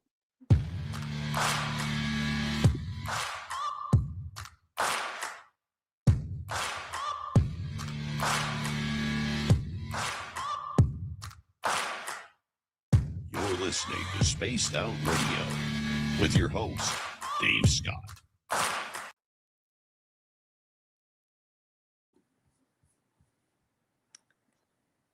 So in your opinion, death sucks. Oh yeah, there's a couple things that I am afraid of in life. I'm afraid of ocean water. I'm afraid of sharks. I'm afraid of snakes, and I'm afraid of death. Most of those are pretty common. Most people are afraid of snakes. They're afraid of death. Water, I think water might be up there too. That might be a common one. I think death is the top, and then maybe snakes. I just had. I'll tell you something that happened to me. I mentioned this last night on the show. So for people who didn't hear last night, here's something. So one of the first people that I met when I moved up here 10 and a half years ago, because I'm a sports guy, I went to the local sports store and I met the owner. His name is Jude. Okay. And Jude treated me like gold. Known the guy 10 years, treated me like gold. Like I never paid retail on anything there. I don't know why. We just got along. Right. He's an outdoorsman, never believed in Bigfoot. Okay. And when I started finding Bigfoot evidence around, he would always ask me, You're the Bigfoot guy, sure. Yeah. So when I would find something, he'd be like, hey, do you find anything weird? Do you find anything strange? So on and so forth.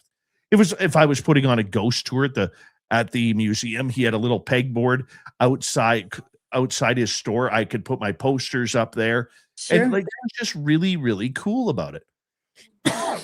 You know, when I got my firearms license, I went shopping at his store and he because I made him a promise that when I bought my first one, it would be off of him, you know, and he sold it to me at almost 50% off. Right. Yeah. Which was really cool. Jude. He'll now be known as Cool Jude. So I was in his store about a week and a half ago, and I remember leaving his store thinking something's off. Something isn't right. Like there was just something about the way his energy was that just was not sitting right with me. And I got a phone call Saturday that both he and his wife were out ice fishing and fell through the ice of a lake and they had died. Dear Lord, no. Yeah. And so I don't ice fish because I don't like the fact of walking on ice. Okay. Yes. One of the most beautiful things I've ever done in the world in my lifetime, one of my greatest memories of my lifetime was skating outside on the local lake, playing hockey with my dad and my son. Like that. I've got the photo and it was one of my favorite photos of my life. But when you hear the ice start to crack, even though it's 8, 9, 10 inches thick, it's still a little freaky. Yeah. And knowing that Jude was a long time outdoors person, ice fishing every year since he was a kid. I mean, he was only like 64 years old. Okay. The fact that this happened to him scared the living crap out of me. Okay. And now all of a sudden I'm kind of remembering, you know, I go back and, you know, being a little bit intuitive, I go back and I'm thinking, oh my God, like what did I miss? You know, because I remember leaving his store. Jude just didn't seem the same. It didn't like it just wasn't, there was something off about his energy in our conversation. And I couldn't put my finger on it. And then I got a phone call on Saturday saying, by the way, have you heard the news? And I'm like, what news? And this had happened. And it scared me. I'll be honest with you. It scared me. Like I feel horrible. like we weren't close. We didn't go for beers. We didn't watch a game together. We didn't hang out outside, but I would make sure that I went to his place of employment, even if I was walking by, but Yeah. I would stop in just to say hello because You had a connection. yeah. So Mhm. quickly here. Hi, Adam Huglo. Welcome to SOR chat. Emperor Penguin. Nice to see you. Who else jumped into the chat room? Come say hi if you're new here. If you're new, don't forget to hit subscribe, ring that bell. But yeah, it tripped me out. It tripped Well, me out. that's horrendous and tragic and terrible. So it would make a huge impact on you, for sure. Absolutely. We got 5 seconds. Hi, Jerry. How are you? Thank you to all our great super chatters tonight. We're going to get going right now.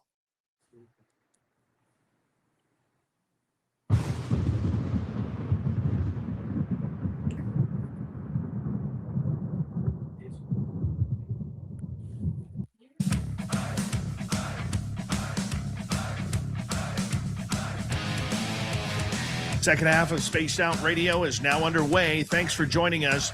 My name is Dave Scott. We're talking UFOs with researcher, author, citizen journalist Courtney Marchesani, and we're going to get right into it right now. Courtney, I want to get a couple of questions from our audience in here, if you don't mind. Okay. No. We're going to start off with Paramarv here. NASA gets a free pass because they, in brackets allegedly, put a man on the moon. Arrow has done nothing of note. What's your thoughts on this? Oh, well, yeah, obviously. That goes without saying. NASA is the GOAT of all time. I mean, best engineering. I mean, just going back and listening to all the old audios. I mean, I was listening to Edgar Mitchell a little while ago while he was working on fixing the LEM because they were having a hard time, connecting. And he worked it out. So it's amazing listening to all those audios and seeing the film and everything. It's incredible what we accomplished and NASA accomplished for the US. So yeah, I agree. Hands down. Arrow's only been in existence for what, 4 years, maybe, if that. So, and they might not exist if they can't find a way to make themselves valuable. So I agree with that 100%, Paramarv. Who wouldn't? All right. Next question comes from T-Bone. How can they ever explain the cost of NASA, then ever mention anti-gravitics? Well, there was a time when NASA would take anti-gravity research, and you'd have to, like prove to a certain point that you had it worked out, and then they would take submissions and actually pass it along and further it. And they don't even do that anymore. They won't even take proposals for, anti-gravity formulas or proofs. So it shows that, they've changed. And I think we talked about that, how they've changed their funding. Obama defunded them. Now they're an intelligence agency. So I don't know in terms of anti-gravitic stuff that's going to happen in the future. It would be a good question, but I know that they have looked at anti-gravity in the past in their research. All right, let's get to the next one from Derek. Courtney, were you surprised disclosure didn't come up at the State of the Union address? No. And I think that there are whatever plan they have in place is in place, and they're going to roll that out. Like Dave was saying earlier, if they're going to have the press conference in May, that hopefully if it stays in May, it'll happen in May, and they're going to plan for that. So I'm not surprised it didn't come out in the State of the Union. I didn't listen to it for that reason. I didn't think they would. I wasn't surprised that it didn't come up either, because I really do believe that at times the president will open his mouth and then within hours or days shut it completely on that subject, and I saw that happening, and I didn't expect it because of the divisiveness of the topic that really, really pushes the level of national security, top secret clearance and they have to be very careful. If this subject is 100% true, like we believe, I believe they have to be careful with how they approach this and what the game plan is going to be. Let's face it, President Trump is very well versed at throwing anything out there. He's not afraid to say anything and then deal with the consequences later. And I think we're at that point where we're potentially dealing with the consequences of how is this going to happen? How do we get out of this scot-free without opening up that Pandora's box that sits in the Pentagon that has all of the UFO secrets, from Eisenhower trading humans for aliens, allegedly, to Roswell, to Kecksburg, and everyone in between. And I think that's the big thing, is now they got to figure out how do they deal with it. Well, yeah, I mean, that's the big thing. Everybody is going to say going forward, if they think about the UFO files, being released, what's going to get declassified in that process? We've already had this whole process go through with the UAPDA where over 25 years automatically should be getting released. And I guess the NARA, the National Archives, they're saying that they have a lot already, and they're just trying to digitize everything. And so there's some part of this that's like it's supposed to be in process, but it still hasn't happened. So there's this level of frustration by everybody who's kind of waiting for this. And now Trump's coming out and saying, hey, let's release it, but what gets released? And will files be declassified? That's the key. Saying you're going to release files is one thing, but it's the quality of the file, it's the where is it located, what's the top secret level. If those are the things that are going to get declassified, that would shed a lot of light. But then you have to think about it in terms of, Eisenhower, right? Making the agreement, the Holloman film. I mean, everything that goes into UFO research. I mean, are they just going to say one thing is true, or all of this is true, or parts of it is true? It's too much. So they're going to have a formalization process of what to classify going forward and what to release and declassify at the same time. And maybe it'll be a rollout over time, like the Secrets Task Force. We'll have to wait and see. Well, do you see new task forces being made on this subject? I think they will have to, or lump it all in with what's there in the UFO task force already, because they already have that set up and they already got one extension. So they could possibly get another extension, roll this into it. But like I said, we're already supposed to have anything over 25 years released already, and it hasn't been. So there's been some lag. Maybe that will be pushed forward. If there was one story, because that's what they are right now, that you felt needed to be released, which one is it? Holloman, no doubt. So for people who may not understand the Holloman case, explain that one. Well, it was the footage that Grant Cameron talks about, where they were looking at doing a film, and they contacted the one guy whose name I'm not coming up with right now, but he was in Mirage Man, and he talked about how they came to him. I believe it was the CIA, and said, hey, we want to get this film and put it in, edit into this larger project that you're working on. So in the footage, there is a craft that lands at Holloman Air Force Base.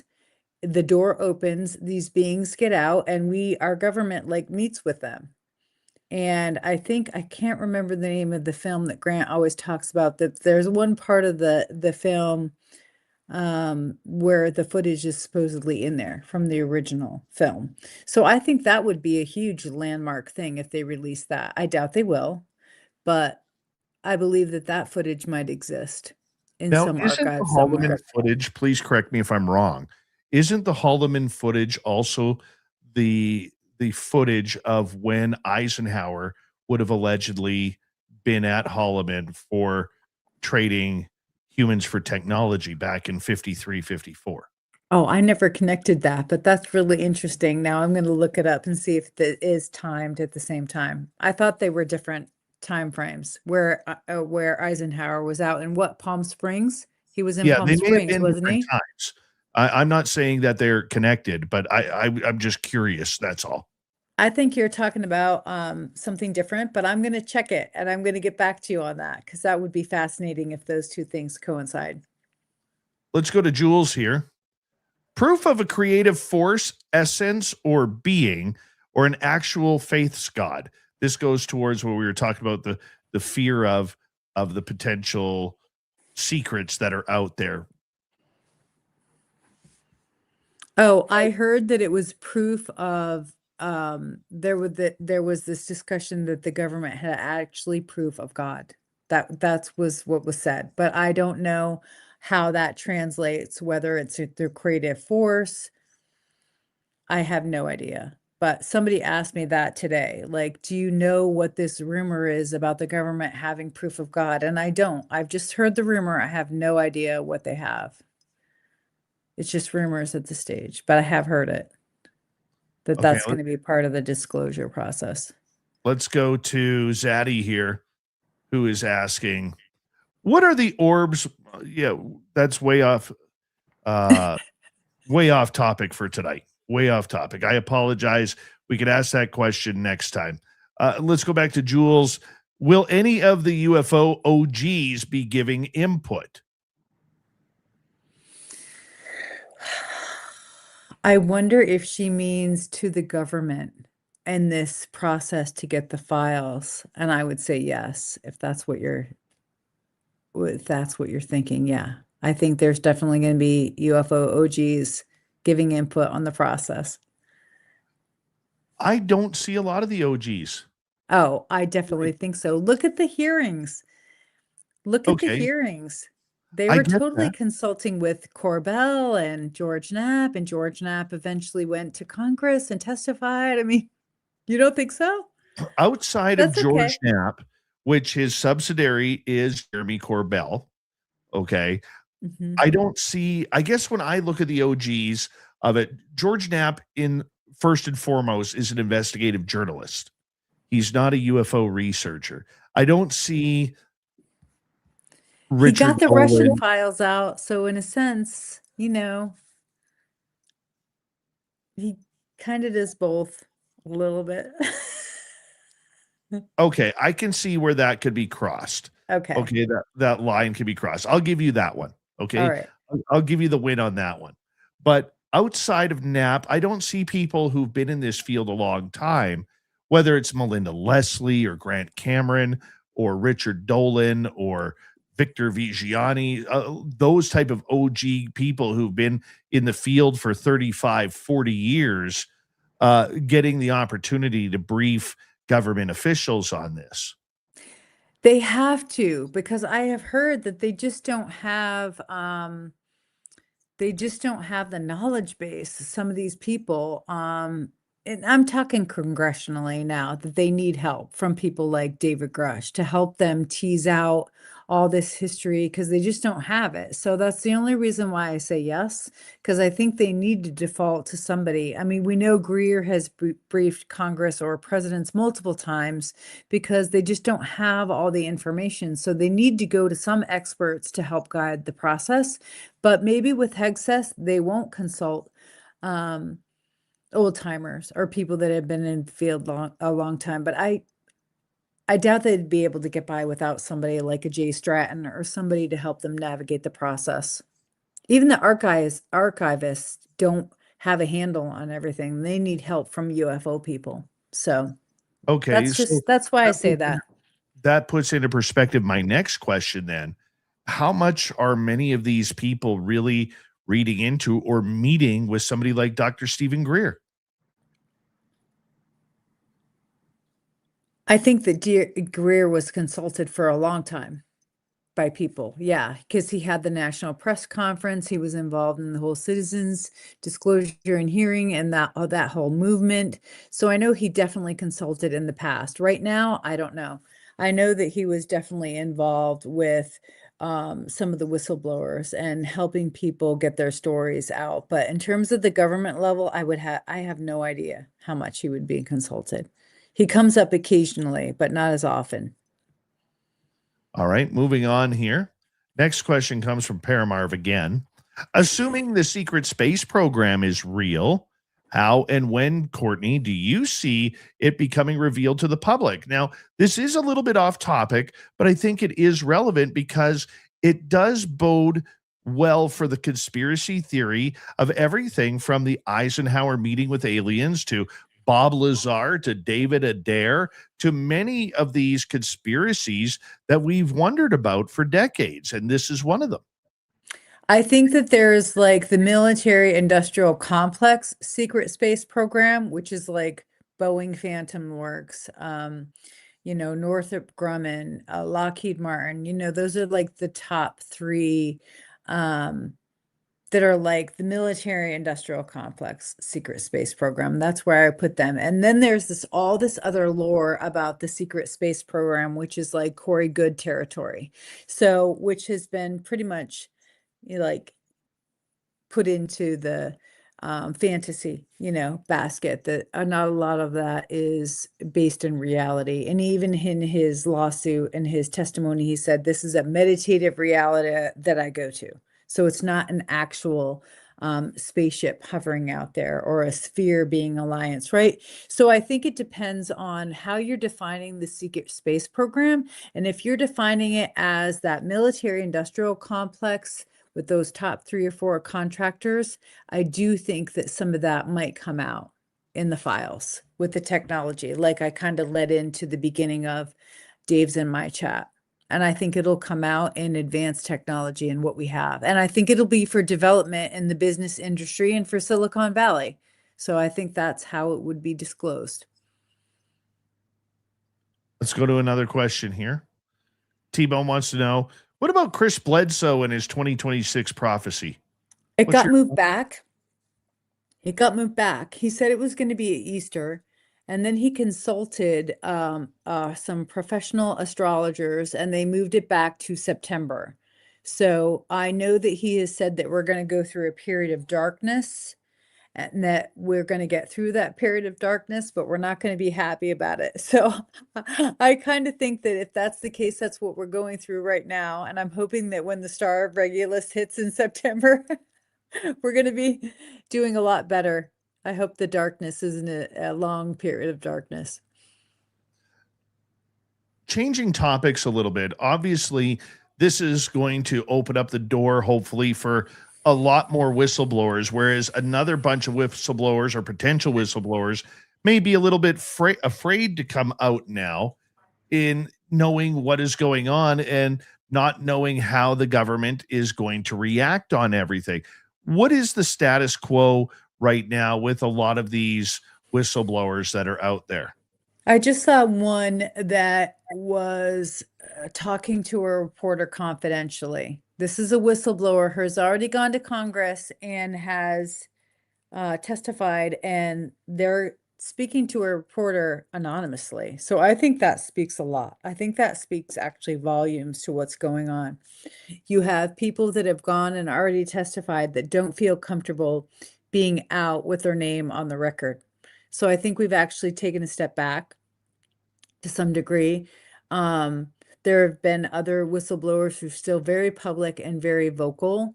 But I think because some people are speaking publicly and don't want to be identified, I think that says that there is new evolution taking shape, and they're just not that sure if they want to be open and transparent or not. I want to ask you about David Grush then, because he was brought up on Fox News earlier by Representative Dan Crenshaw. Okay. Yeah, that's his name, Dan Crenshaw. I apologize. Where Crenshaw was pretty much quoted as saying David Grush has never given them anything. That these famous hearings, you had the 2 pilots who had seen stuff, very credible witnesses. Then another guy who said he worked on the program and had classified material. Some of those folks are just not telling the truth. I mean, that's pretty damning, where one side of the house, even in Republicans, is saying that David Grush is the UFO Jesus in order to get things going here. But the other half is saying he hasn't given us anything. Why are we trusting this guy? Well, I do know that he has a tendency to take a lot of information, whether he's doing an investigation, looking into something, he takes in a lot of information and he'll hold on to it. And he has been accused by several different people of not sharing or not moving it out in the public sphere. And I'm sure he has his reasons for that, but it has drawn criticism for the way that he handles and controls information.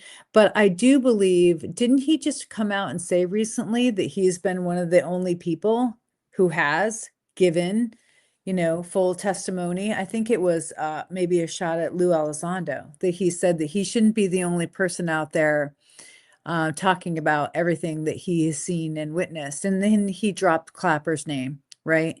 And that was a huge bombshell because he basically said that Clapper and Cheney were involved when Clapper specifically with being connected to crash retrievals. Okay. So that was something that was a bombshell for a lot of people. So if Dan Crenshaw is coming out throwing a swing at him, that's pretty bold and ballsy, because he has done a lot. Now, there's always been that issue. What has he been able to give in the skiff, right? Because of his security clearance and all that happened after the hearing, and Monheim, his IG, went in his stead, gave him everything that he could in that skiff. So I do believe that information was given in a skiff that David had. So I don't think that Dan Crenshaw's statement is accurate. I mean, I don't know how it can be, considering where we are today. But if he's taken that shot at him, I would like to know why and what his justification is.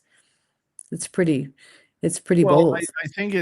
I think when we hear words like that, not to sound overly sensitive, but if I'm a potential alleged whistleblower, and I'm not saying an eyewitness, I'm not saying, somebody who's reported a black triangle while having a cigarette over an Air Force base. What I'm saying is a true whistleblower. Right. Okay.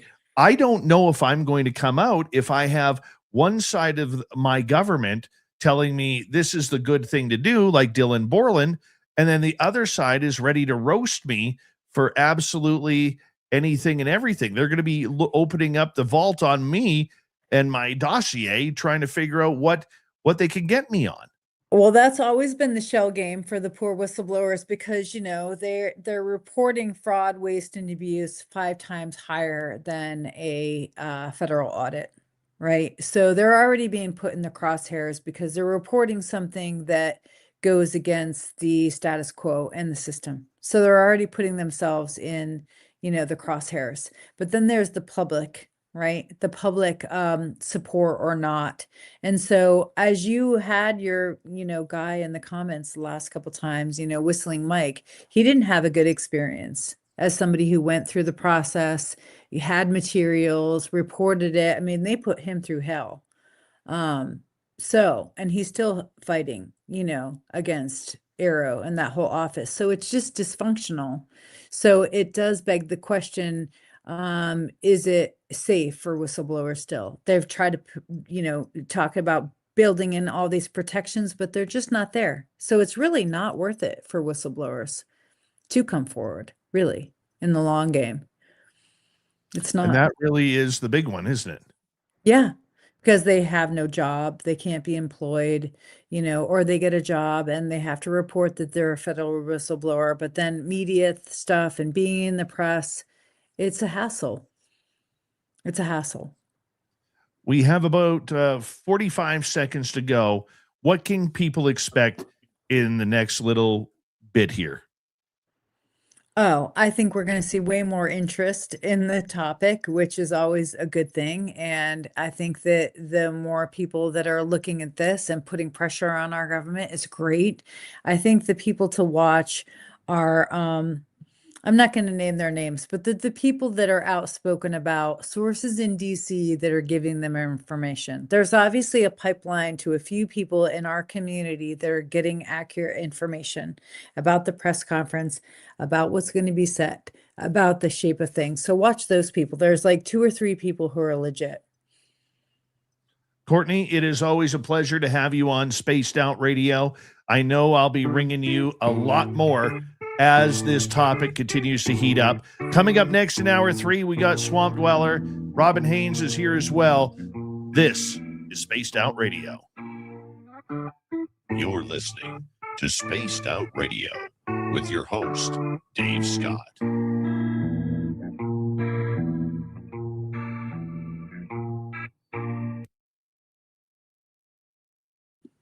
Hey, thanks for having me. That was fun. Absolutely. Are you up for a bit? Yes, I will be up for a bit. I'm an I- hour behind you, so Yeah, I know. That's why I'm asking. I will be. I'll give you a call after the show, okay? Okay. Check you right. later. Talk to you Bye. later. Courtney Marchesani, everybody. I'm going to be right back. I will just put this up here and see you in a few minutes.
All right. I am back showing off my brand new Flight 21. Hold on, which way? This way. Spaced Out Radio shirt. You could go on our store and get them right now. I'm telling you, it's a comfy shirt. Comfy shirt. Let me tell you. It feels good. spacedoutradio.com/shop. Check it on out. Let's bring Robin in. There she is. How you doing, my dear? I'm good. How are you doing? Well, besides having an itchy eye, I'm doing great. Well, that's good. Mm-hmm. There we go. And excuse me. Sound Yeah. like me. We're doing the whole cold and flu thing over here last 2 weeks. Yeah, I'm pretty good right now. It's just our weather here is so weird. It's so weird because it's like all over the place. It's cold and then it's warm, and it's cold and then it's warm. Yeah, that's what it is here. And I was avoiding all of it, and I went to check on a friend who was sick, and then my daughter got it, then the grandkids got it, and I was like, Oh goodness. I didn't stand a chance after that. We're coming back in 5 seconds. Swamp Dwellers, a hair under 3 minutes, okay? Sounds good. Let's All do right, that. here we go.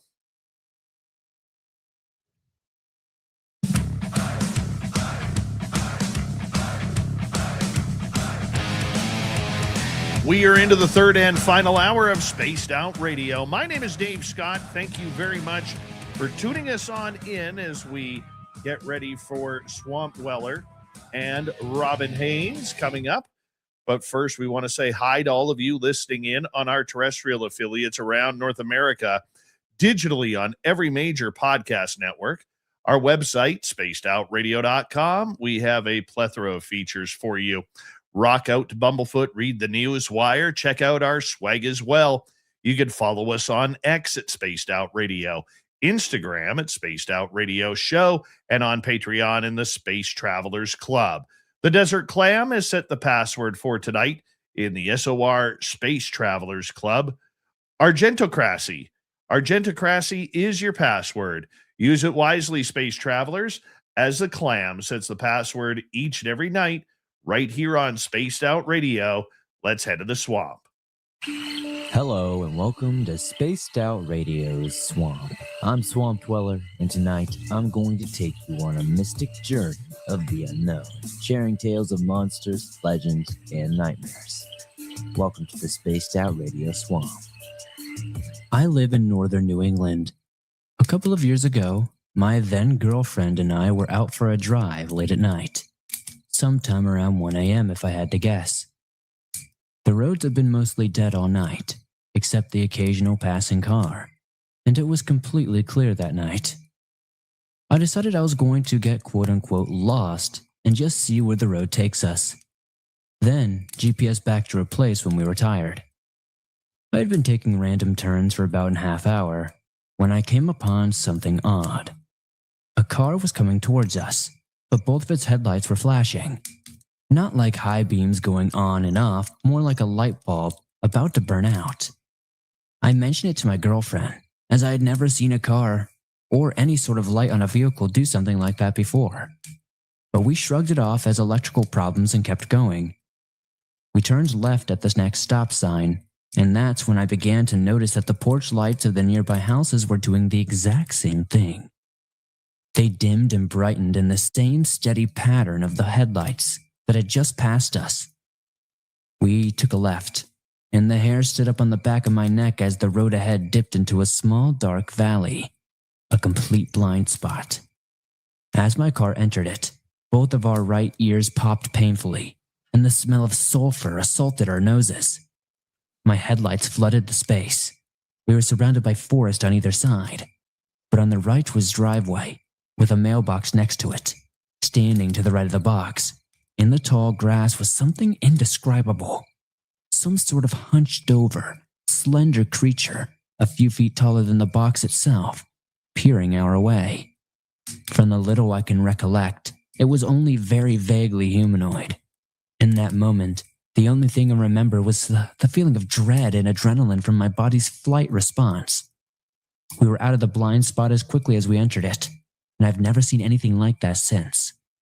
The strangest thing is that the next day, I could no longer fully recollect the memory of the event, only the feelings I felt as we saw it, and the verbal descriptions both of us recounted to each other in the immediate moments of the event were the exact same. I see the memory in my mind, as if it's blurred out in some sort of dark splotch, like someone spilled ink over the spot the creature was standing. My ex says the same thing. I don't know what could cause it to blank out like that, but I've never had an experience like it before, and everything about it unsettles me immensely. I'm not sure if anyone has ever had any similar experiences, but this was one of the creepiest things that's ever happened to me. Does anyone know what I could have seen that night? Thank you, Swamp Dweller, for another creepy story. If you want more just like that, head on over to YouTube, type in Swamp Dweller, hit subscribe, ring that bell. Thousands of stories for you to listen to each and every day, so check it on out. From the swamp to the monsters, Robin Haynes is here with the Cryptid Q&A.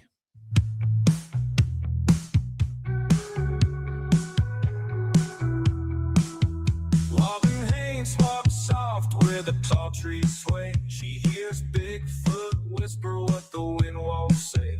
Through the veil of the forest where the wild man plays, the Bigfoot psychic talks to Sasquatch every day. Only on Spaced Out Radio's Cryptid Q&A. Robin Haynes, it's always great to have you on Spaced Out Radio, my friend. How are you? I am good, and it's always good to be here. And I'm loving your shirt. Thank you. Yes. That shirt is fantastic. Yes, it's my new Flight 21 shirt. Can be found at spacedoutradio.com/shop. It's nice and colorful. It's very comfortable, to be blunt. The swag there is awesome. I've gone through it. It looks really good. You guys have got some good stuff there. I bought myself like 9 new shirts. Good.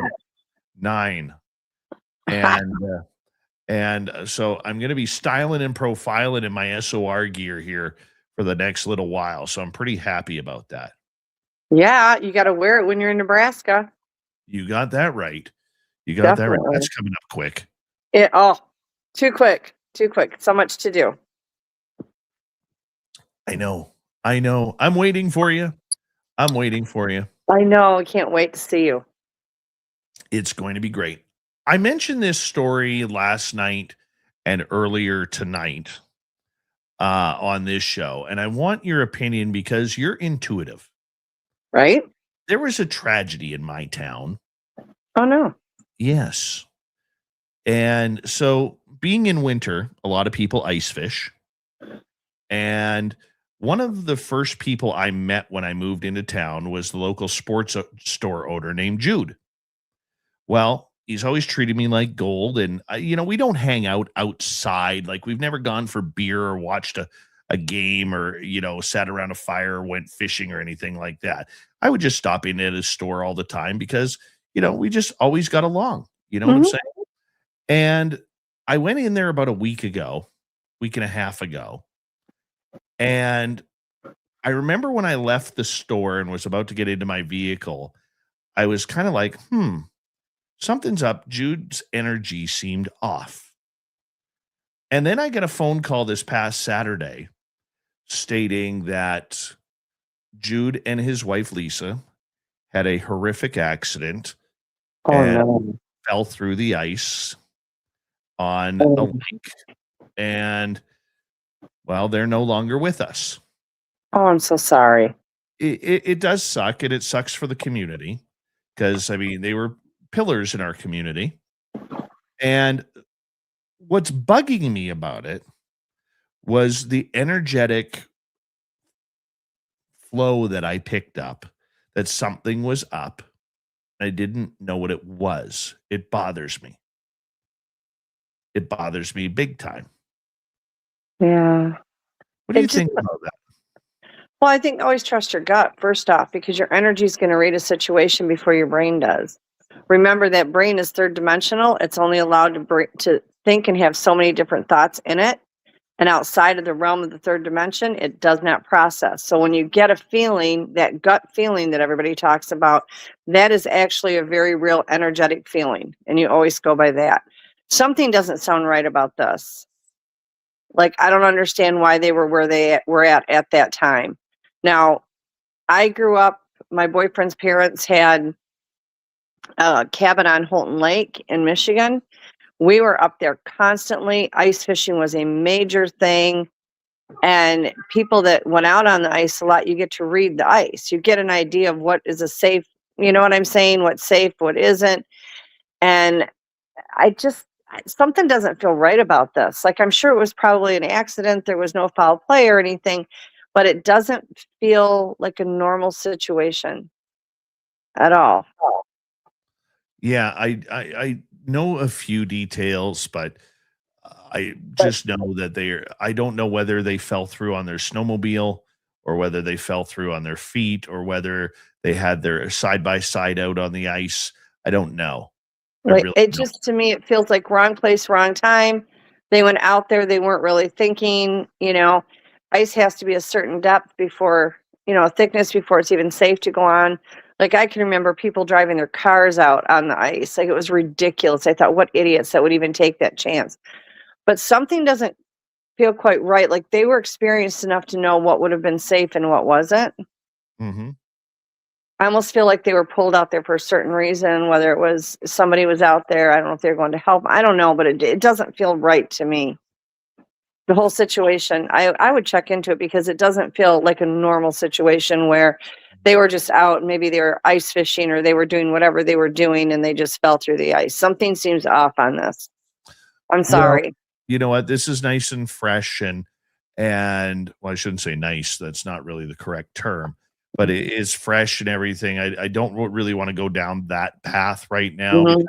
there's a lot of people in our community hurting I am because so sorry. but I guess where I'm kind of I don't want to say concerned, but just kind of weirded out, I guess would be the proper terminology that I'm trying. It's just trying to Yeah. figure out, when I saw him and talked to him last, like something just felt off.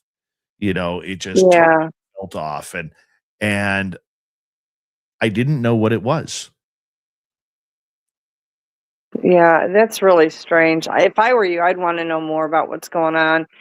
I mean, energetically, you're picking it in. Of course, you have to be realistic on this too, because your abilities never stop growing. Okay, we all have them. It's all a matter of being in touch with them, how to access them, how to work with them. And once they kick in, Dave, which yours have, okay, yours have been active for at least 2 to 3 years, if not longer. I mean, they were just starting to pop when I started helping you with Flight 21, and they've only increased. So, were you starting to get premonitions that maybe something was off? I don't think anything nefarious happened. I think it was strictly an accident, but it does feel a bit off to me as well. And I am so, so sorry for all the people that this has affected and for his family and friends and the townspeople. I mean, that's just horrible. But Mm. always go with your gut instinct, really, because energetically, you pick up things, that it takes a while for any information to go to the third dimensional brain. What you pick up energetically is the truest thing that you will ever get, because the third dimensional brain can change things and manipulate things to make it fit within the confines of that third dimensional brain. So when we pick up things energetically, that is the truest form there is. And people tend to ignore that because they get it, they feel it, they think it, and then that brain tries to process it. So they automatically rely on that brain. And that third brain can't handle out of the third dimension. So when you get something energetically, that first instinct, that guttural first instinct, always go with that. And I think that you yourself you're actually an intuitive. And I think you've gotten, especially, I know as a fact, over the last year or two, you've gotten a lot stronger in it. So my advice to you would be to just go with that. Maybe, check into it a little bit and see what you can find out. Give yourself some peace. I hear you. I hear you, and thank you for that. Yeah. Thank you for that. It is starting to warm up in a lot of portions of the United States, except for the East Coast that keeps getting hit by blizzards, which Feel sorry terrible. for all our East Coast audience, and please drive safe. If you have to go out. If you don't, don't. That would Yeah. just much easier. But we're starting to awaken again. The earth is starting to awaken. We're starting to kind of come out of the winter slumber. Every single day we get a little bit closer to that awakening and that thawing out. What do the cryptids do at this time of the year? Are they on the move? Are they foraging? Are they building new houses? Are they, putting their old Well, places up for sale on real estate? Or Realtor.com? they're doing what they typically do. They're getting food, together. They're out and about. This weather is so chaotic. Like nobody knows what is going on. Even the animals, cryptids aside, the animals have no clue what the hell's going on right now. I mean, it's absolute insane. I'm on the lower East Coast for now till I move over to Texas. And excuse me, our weather is so unstable. It really is. And I have clients that go up way up the East Coast. They're buried in snow. One minute it's sunny, the next minute it's snowy. It's like here, one day it's 70 to 80 degrees. The next day we're down, in the 40s. Nighttime is bottoming out in the 20s. The animals have no idea what to do. Normally, snakes go through their brumation where they're relatively quiet. They don't hibernate, but they kind of den up and they're quiet. It is not what's going on here. People are seeing venomous snakes all over the map already. Like we never even got a break from them this winter. Those things are everywhere at all times. They are active. They are moving around. And the cryptids are pretty much not sure what to do either. I mean, the weather is not stable. They plan for one thing and it's something else. We've got solar flares that are coming in, all these crazy things. So they're out and about, which they typically are anyway, but they're getting food. They don't know what's going on. They're trying to ride the weather wave like the rest of us because nobody knows what the temps are going to be. It just doesn't stay where it's supposed to be. And if we think it's finally the cold's here, then it turns hot. It's like I never know how to prepare my animals. Like most of my animals are inside, but I do have too many pigs. And they have a pen within the garage because they don't do temperatures. They've got to have heat. They've got to have air conditioning. They have no idea what precipitation is. But those poor things don't know what to do either. And the cryptids are really going through the same thing we are. The weather systems are unstable. They're trying to prepare for whatever they can prepare for because they have no idea, other than the earth will take care of them. If you ask them, they'll be like, the earth takes care of us. And I said, are you guys warm? Are you cold? I've had a lot of ones that have gotten hold of me as well as some of my clients that are sick because they're getting colds, they're getting congestion. Just same thing that we are as our type humans. I mean, that weather when you're 80 degrees one day and you're 40 degrees the next, and then you're dropping into the 20s at night, it is not conducive for staying healthy. So they are themselves going through pretty much the same thing we are. I noticed they're out hunting a lot. The weather's been good enough they can get out and kind of restock from what they had piled up for winter. But yeah, they're getting head colds and congestion and, trying to get out when they can. And we've had, like, when it rains here, it's just been like downpours, floods, that kind of thing. And it's just a mess. That does seem a little messy. It does seem a little messy. I mean, the cryptid side, though, I mean, if food is on the move, that's got to be good for them, though. Oh yeah. Yeah. They're not going to turn down an opportunity. And the thing of it is even if they may not need it, wintertime, they kill extra deer, they put it in the caves or they store it or whatever. They really do. And that has been proven time and time again how they will stock up for that winter. Like there was a cave in Michigan and the DNR got called out there. Somebody thought somebody was living in it. The DNR went out there only to find out there were 14 deers that were stored in that cave. Giant footprints all over the place. Bellies had been ripped out and the innards were out of it, but they were stacked in a pile and they were floored. They could not believe it. My groups, whether they're getting plants, whether they're getting meat, rabbit, deer, whatever, they stock up so that, when it gets that cold, if they can't get out to hunt or the food sources are scarce, they've got food to get through the winter. So on these days when it has been pleasant, they are definitely out there trying to get, restocked, just like we would go to a grocery store. Kind of makes sense. Yeah. It really kind of makes sense. Yeah. We'll dine on rabbit tonight. We'll dine on raccoon tomorrow. Raccoons or whatever is out there. Whatever Well, works. yeah, and it's funny because on the warmer days, it's really a riot because I feed all the feral animals. I always have. And on those days, even though we haven't seen any more of the ferals than what are normally here, food disappears at an alarming rate. And there's like pine cones or leaves or whatever filled in the bowls. So, that's the gift they leave, are the pine cones. And I go through much more feral pet food during that time. And they still are going into the feral cat pen because I do have ferals that I've actually been able to catch, boys on one side, girls on the other, so that we don't have babies. And on the days that it's not quite so harsh, the amount of food that goes out of those pens is just astonishing. And the way the bowls are, they're pushed under almost like a lean-to, so the weather stays out of the food. So it's not like things can blow in easily. And there'll be 5 to 10 pounds of cat food that is literally gone overnight for 4 or 5 cats, which is not possible, and filled with pine cones in the bowl. And there's no way the pine cones can get in through the fencing, and there certainly isn't a way they can get into that lean-to to be able to get on in the food. So it's pretty obvious what's going on. Things get brought inside the cat pens. I have no idea how they get brought in there. It's a riot. We got 2.5 minutes before we have to go to break at the bottom of the hour. Robin Haynes is here for the Cryptid Q&A.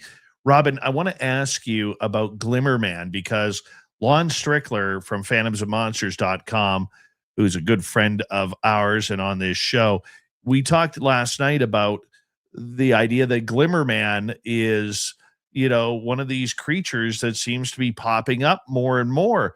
Glimmerman being like a translucent type humanoid. If you remember the movie Predator, before the monster actually showed its true colors, it showed this translucent type of being. And I'm just curious your thoughts on Glimmerman sightings right now. Well, I will be the first to tell you, I truly do not know a lot about Glimmerman because that's one of the few cryptids I have not had experience with. And I never lie to you guys. I always tell you the truth. I don't know a lot about it. Now, I want to keep in mind that, number one, everything can cloak, and we do that shimmer or the glimmer, whatever you want to call it. But Glimmerman, from what I do know, seems to hold that form. It's not something that's cloaked. That truly is what it is. Now, there's also a thing that we call Lightman. Lightman is an energetic light being. He literally glows. Now, I'm not convinced that that's the same thing as Glimmerman. These light beings literally glow. They're a humanoid figure, and they just like a luminescent light bulb. That's what they do. And they are energy based. They are humanoid, but they are literally energy. Now, is it possible that Glimmerman is the same thing? I've not heard, and please tell me if you have, because I don't know a lot about Glimmerman. I've not heard of anybody ever seeing Glimmerman transform into anything else other than the glimmer. Many people believe it actually transforms into a Sasquatch type being. That's possible. They can shapeshift. They can absolutely shapeshift. I've watched them shapeshift before. And part of doing the cloaking is what I call the shimmer, which would actually be the glimmer. It's like that predator effect. So you could call it shimmer, glimmer, whatever you want to call it. And that's due to a change in the vibration that they use. When they vibrate at a high enough level, they go completely transparent. It's like they're not even there. Unless you can read the energy signature, you would not know that they're there. They've walked up behind me and picked up my hair and started playing with it in that, when they were in that phase. Now, that predator looking thing, or the glimmer, shimmer, whatever you personally want to call it, they are not vibrating as quickly as they are for that complete cloak. Robin Haynes, we got her till the top of the hour on Spaced Out Radio. Let's have some fun when we return. This is Space Spaced Out Radio, and your host, Dave Scott.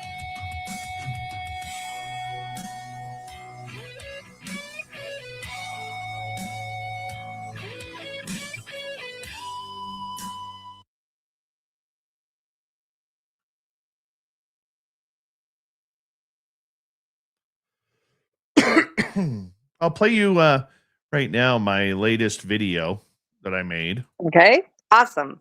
So that way, because it doesn't make sense to play it during the show, only because I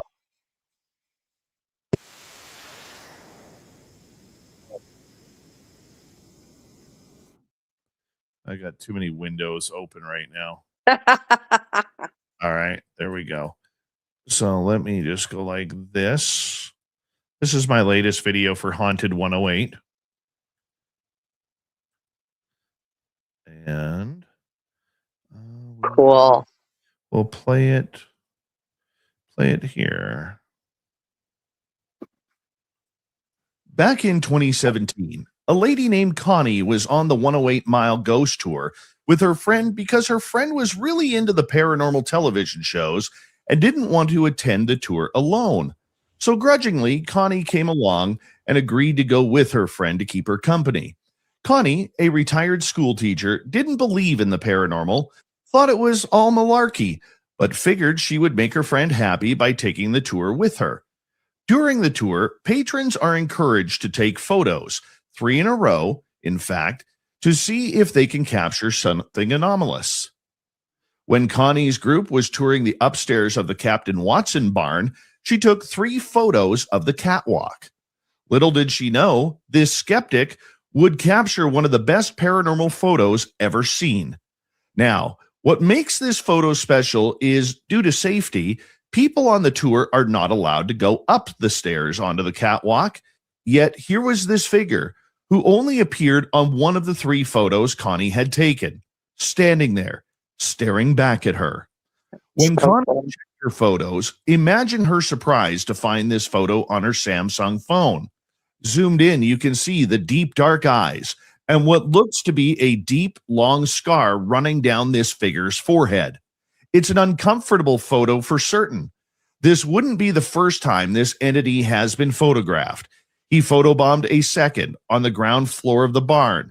It's hard to see, but you can see the white face with the pronounced scar running down his forehead. This ghost, spirit, entity has been seen almost every time on the catwalk during our ghost tours. Chances are, if you come on the tour, you'll see him for yourself. This is Haunted 108. Back in 2017. I love that. Yeah. That is fantastic. You know, I would want to know the history on that particular spirit if you can find it and find out if that scar is associated with how he died. We don't know. It's fantastic, though. We don't. It really is. He is a spirit that really much knows his power. Yeah. And I don't mess with that. I allow him to, because he's attacked me a couple of times. He's gone after a couple other people. And so we kind of have an unwritten rule, a verbal agreement that basically is we don't care. We don't investigate you. Yeah. If you want to talk, you can talk. We don't investigate you. Well, sorry, guys, it's cold. Yeah, that's all right. Would you like some Vicks inhaler? I tell you, if you were close by, I definitely would. I'll take some for you. Thank you. This is terrible, like I said. But yeah, he does have a lot of power. And I will say this, when he loves you doing these tours because he's pulling energy from everybody every time they're in there. And that doesn't mean it's going to hurt anybody, so nobody needs to be fearful. But they do pull energy off of us. They pull energy from a light bulb, anything that they can. That's how they materialize. That's how they move. That's how they do anything in the 3rd dimensional world. So it's, you know, not unusual that they would do that. And again, you know, that doesn't mean anybody's in danger. It's not a painful thing. 9 out of 10 people wouldn't even know it's happening. It's kind of cool. Mm-hmm. It is kind of cool. I'm having fun making these videos, though. I can tell you that. They're fantastic. Those are really good. And that barn is incredible. Oh, yeah.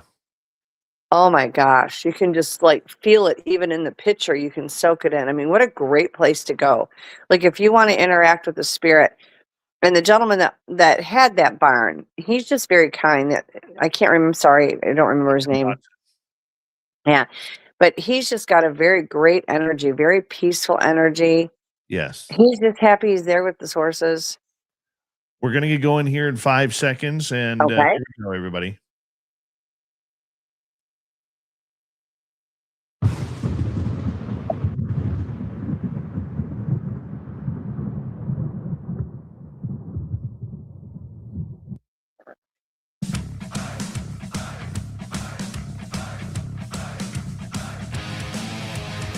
We're into the final half hour of Spaced Out Radio tonight. My name is Dave Scott. Thank you for joining us. We're into the cryptid Q&A with Robin Haynes. I'm going to ask all of you a favor out there in Radio Land, if you don't mind. I have a new project coming up called Haunted 108. It's on Facebook. It's on TikTok, Instagram. I'd love it if you go check it out. I made some really cool videos about some of the ghosts at my local museum for my new company, Haunted 108, which is a paranormal tourism company. So if you're ever traveling the Alaskan highway coming up from the U.S., you have to pass right by it. You can get a little bed and breakfast. You can get a ghost tour. You can get a private tour. You can do an investigation. Got lots of stuff coming on. So make sure you go check it on out. We're on X, Facebook. We're on TikTok and Instagram. I'd love it if you go hit subscribe and ring that bell, because I try and put out a video or two each and every few days to keep things moving along. So I'd love it if you did that for me. I really would. Robin, I'm having so much fun, building this paranormal tourism company. And I think, to be honest with you, the spirits feel like it's a good thing too. Oh, I agree. I mean, I think this is fantastic. I think this is something you should be doing, that you've always should have been doing. Again, it goes back to your abilities are growing. You're able to connect with this stuff more, and they're drawn to you. They really and truly are. And I think the place that you're doing it at is fantastic. I do. I think you're going to be successful there. I think that people are going to enjoy it. And I think that you are smart enough in how you do things that you're going to provide a safe environment for everybody and still be able to give them that experience that they generally wouldn't get. I agree. And I think that this, as far as what's going on at Haunted 108, is just so legit.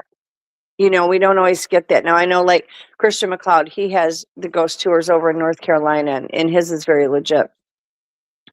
But it's good to see yours. Like, the spirits are there. I've already talked to them. And I mean, it's just a great way to connect with them in a safe setting and learn a lot at the same time. So I think it's fabulous. Yeah, it's so much fun in order to, really mix history of the Gold Rush Trail, which starts in Virginia City in Nevada, cuts through Northern California, goes into the Oregon Trail, which is famous, goes into Washington State, right through to British Columbia, which goes up into the Yukon and Alaska. And there's so much history. Like, we talk about a lot of the history, around the building of the United States or the building of Canada. And we so rarely talk about this incredibly haunted trail, which is truly what it is. It's very haunted. Okay. Where you have all of these buildings and, and the historic facts. I mean, let's face it, the San Francisco 49ers got their name from the 1849 prospectors. Yeah. Right. And I think we're going to see something that's going to happen as far as with the spirits and Glimmerman, what we were previously talking about. All of these things. Again, I preach this. Everybody thinks I'm crazy. Everything is frequency based, guys. Our planet is going into a higher frequency, which means all the ghosts are going to be more active. Glimmerman is going to be more active. Okay, Glimmerman can be any cryptid out there if it's a matter of it's changing through that shimmering mode. But the spirits are active too. And I think that not only when we talk about the cryptids being more active, when the cryptids are more active, so are the spirits. That frequency is up, that energy is up. That's how they manifest, that's how they make contact. So with our planet going into this new phase of a higher frequency and higher energy, guess what else is going to kick in? The spirits. And I think we are going to see more and more and more activity from the spirit realm, as well as the cryptids and everything else. It all ties in together. We've got a lot of disclosures coming out, and it's only going to get more so over the next 2 years. We have all this higher frequency, which means those spirits are going to be loud, they're going to be proud, and they're going to be super, super active.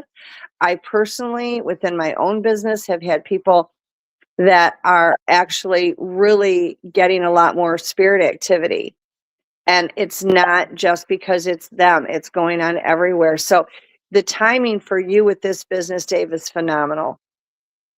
Because if there was ever a point in our lifetime that the spirit activity would be higher, it is going to be now and moving forward. Well, we're going to see how it goes.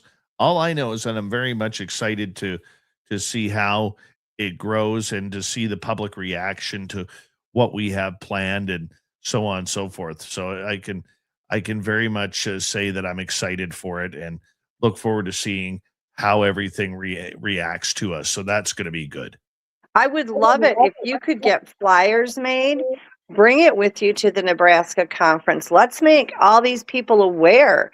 I think the biggest thing is people don't know yet what you're doing, which I think is a phenomenal thing.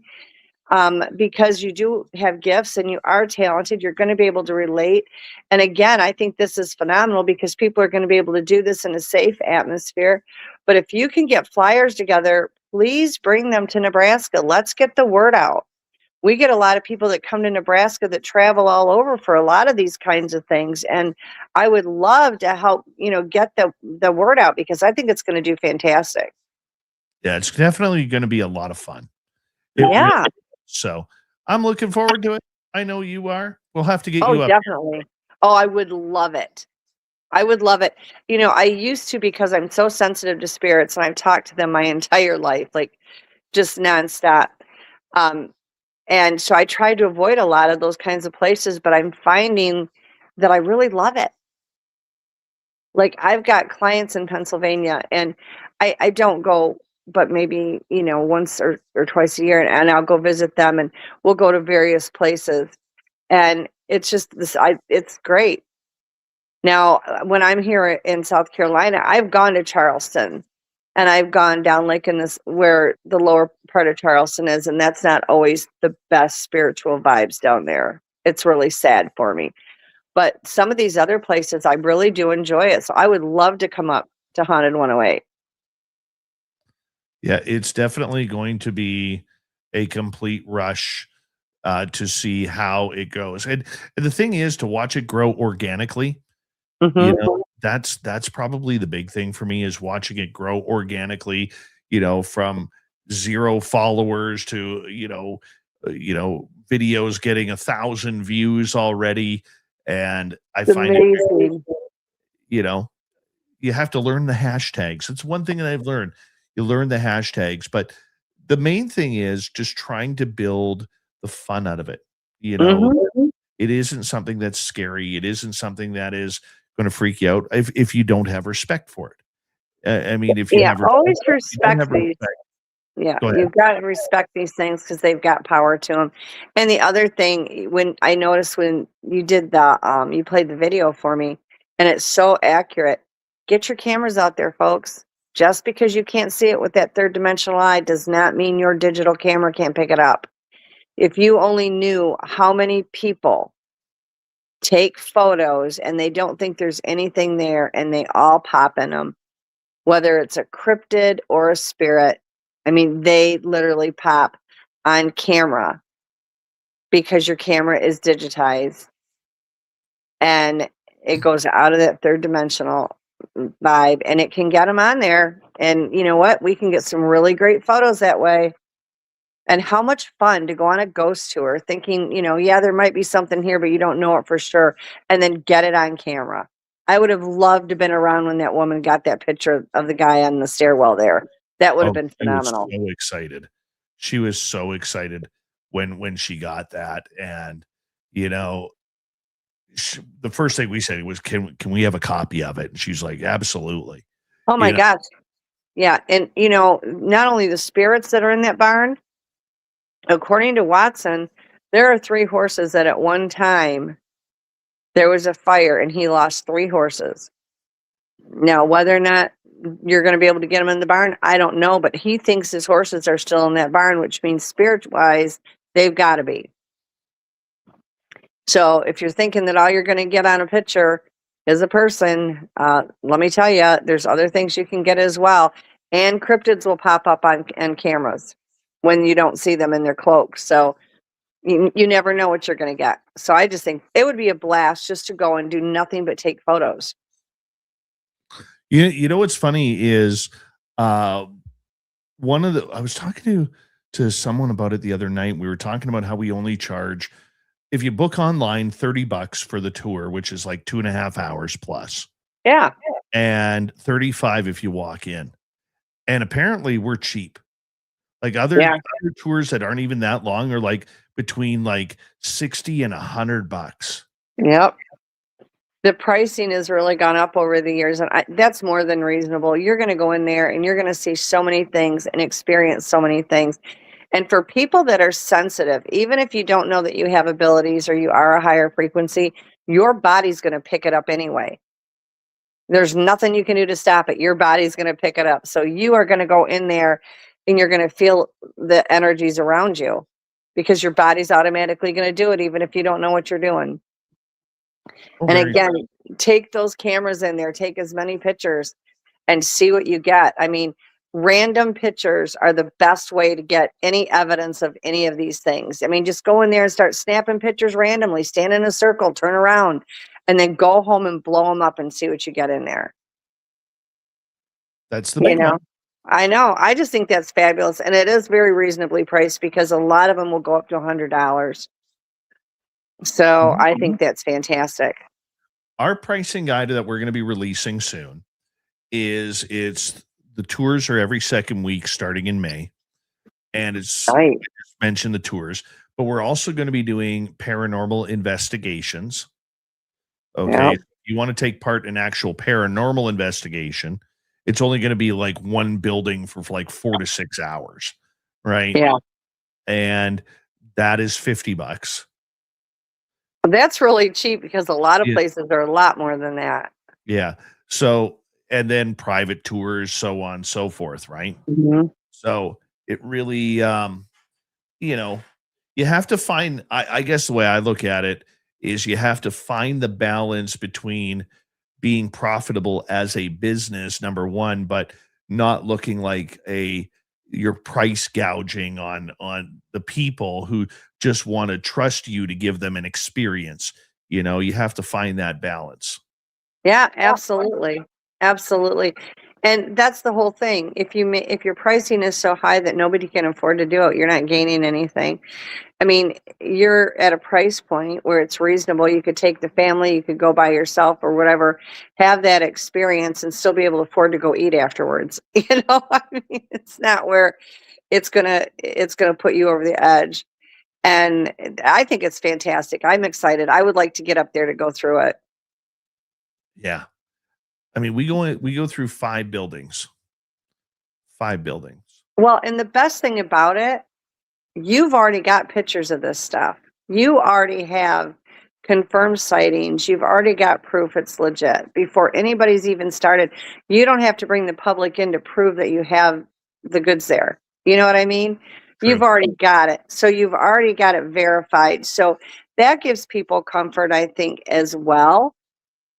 Because it's not like, well, maybe there's something hanging around. No, you have proof that there is.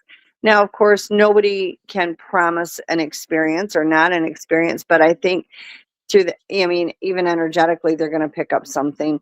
And the other thing is for these people, as we're going through this shift with the energies and the frequencies, everybody's frequency and energy is coming up, whether you're aware of it or not. There is no better time in the history of our planet than right now for paranormal activity. Because whether it's a cryptid, a alien, or a spirit, they are all energy and frequency based. And quite honestly, and excuse the vulgar terms, but they are all energy whores. Like the higher the frequency and the energy, the more it is attracting to them. And with everybody's frequencies and energies changing, we're going carbon based to crystalline. It's raising whether we want it to or not. It's a good thing, but even if you're not aware it's happening, it will help draw them in like magnets, which is only going to give everybody a more enjoyable experience when they go there. What is Robin's favorite haunting experience of your life? You know, everywhere I've ever lived, the spirits show up. Like we have a little girl, Anna, here, and we have a older male named Joseph, and he literally leaned over my daughter's bed, woke her up, and he said, and it was funny because I hadn't told her what his name was yet. And my ex-husband, he had told my ex-husband what his name was. And he told her, shush, she said, it's okay. I just want you to know I'm here, but you're safe. I'm watching you. My name is Joseph. And so the next day, and this poor kid, she's grown up with this. She has grown up with spirits and cryptids all around her. She used to go out and play her clarinet out in the woods for the cryptids all day long. You know, so she's used to it. She's just like, she gets up one day, she's like, Mom, really? Who's Joseph? Like, he woke me up to tell me he's watching out over me. So we've had a lot of those kind of things. Like when I was 4, you know, you get up, it was Christmas time, and you think you're going to see Santa Claus. I didn't see Santa Claus. I saw this tall guy with black, curly, wavy hair, and he was in one of those dressing gowns that men would wear, you know, like hundreds of years ago. And he was standing next to the Christmas tree, putting ornaments on the tree. And I went up and I said, are you Santa? Because he was skinny. Like he didn't look like Santa. He had nothing that was anything that looked like Santa Claus. And he said, no. He said, you go back to bed. He said, you know, he's messing with the tree. And I thought that was so crazy. But I've had spirits everywhere I've went. I had one house where if you went downstairs every now and then, you would see water coming from the ceiling down, which people would think, okay, there's a flood upstairs, except that there were no water pipes through there. I had a wood floor. There was no water upstairs. There was just, you would have to put buckets down. And I had a friend that was staying with me, and we had bedrooms in a full living room and everything downstairs as well. And they were staying down there, and they would come up and they're like, I need a bucket. There's like this steady stream of water coming from upstairs. And there were no water pipes anywhere. And we would go directly above it upstairs, and we're standing there, and there's like no water anywhere. Like no water anywhere. And it would just come down. You know, I mean, this has followed me around my whole life. Like things move across the counter. You know, several people have been in my house and watched the doorknob turn and open up on its own. Like this is standard in my world. This is a normal thing. Or look at my steps going upstairs, and you see Anna walking upstairs. You know, my daughter was in bed watching TV one night, and she looked over, and there were 4 people standing next to her bed trying to talk to her.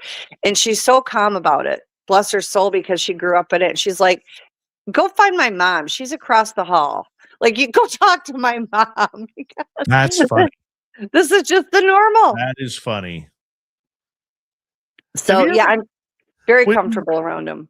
With spirits, though, when you're dealing with spirits, okay, and you've dealt with them your whole life, how do you put up boundaries with them? Like, say you're going to the bathroom, or you're taking a shower, or you're being, you and your partner are being intimate, or whatever it may be. How do you draw those boundaries?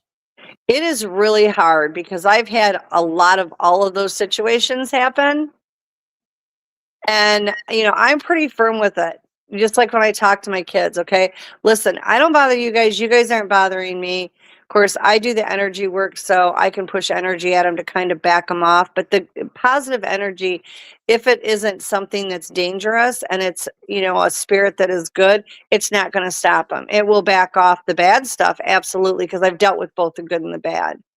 So I'm very verbal with, this is what I'm going to tolerate, what I'm not.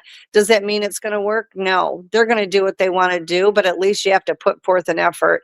I try to keep a higher frequency in my home so it keeps all the bad stuff out. And that seems to be helpful. I had a little girl one time. I was laying in bed. I was watching TV. It was when they first came out with the wall mounts for your flat screen. And I was so excited. It was finally up on the wall. And I was laying in bed watching TV. And I looked over. There was the most beautiful little girl. And she was sitting on her knees and she had her hand, she was praying. It was like a little kid would before they went to bed. And she had a nightgown on, it had the high collar and the ruffle that, went across the chest. And she had her hands in prayer. And she was just sitting there. This is like within like a foot and a half from me. And I watched her for the longest time. And I thought, I knew it was real, what was going on. And she looked over at me one time and she went back to praying. And I thought, I'm going to try to touch her, which what made me do it, I don't know, because you can't touch them. And I remember putting my hand over to touch her and it just went right through her. And she kind of looked at me and shook her head and she was just vanished, And I think that was one of my favorite ones because she was so close and she was so peaceful. She was beautiful.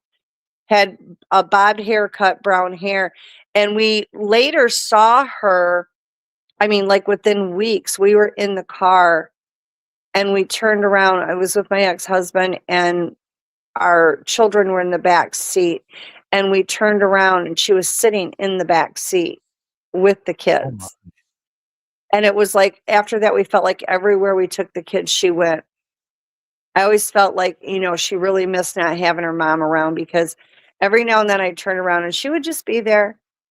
She looked to probably be 3, maybe 4 years old max. That is scary when it involves children. Robin, it's that time of the night where we have to say goodnight to you as we are just seconds away. Big thank you again for coming on the show, my dear. Oh, thank you for having me. I love it. I look forward to it every week. All right, Robin, we'll talk to you next week as we say hello to Mr. Ron Bumblefoot Thal. Rocket in the background with Little Brother is watching. Bumblefoot is the official music of Spaced Out Radio, rocking us in and out of every single show. Get your horns up for the guitar god himself. Special thanks to everybody listening in at work, at home, in your cars, wherever you may be. Thank you to everyone in our chat rooms tonight. YouTube, Twitch, LGAB, Facebook, Spreaker, LinkedIn, the Space Travelers Club, and on X at hashtag Spaced Out Radio.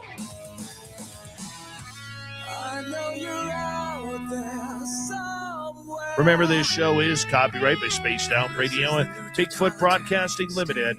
Thank you so much for choosing to share your evening with us, because together, my friends, we're watching. We own the night. Mr. Bumblefoot, we need a favor. We need you to take us home.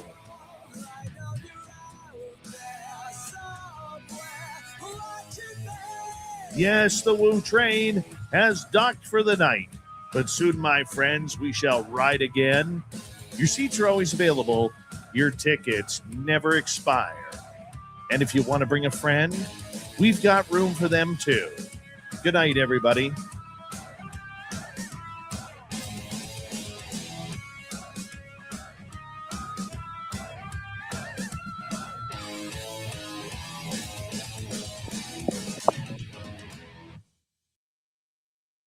Great job, Robin.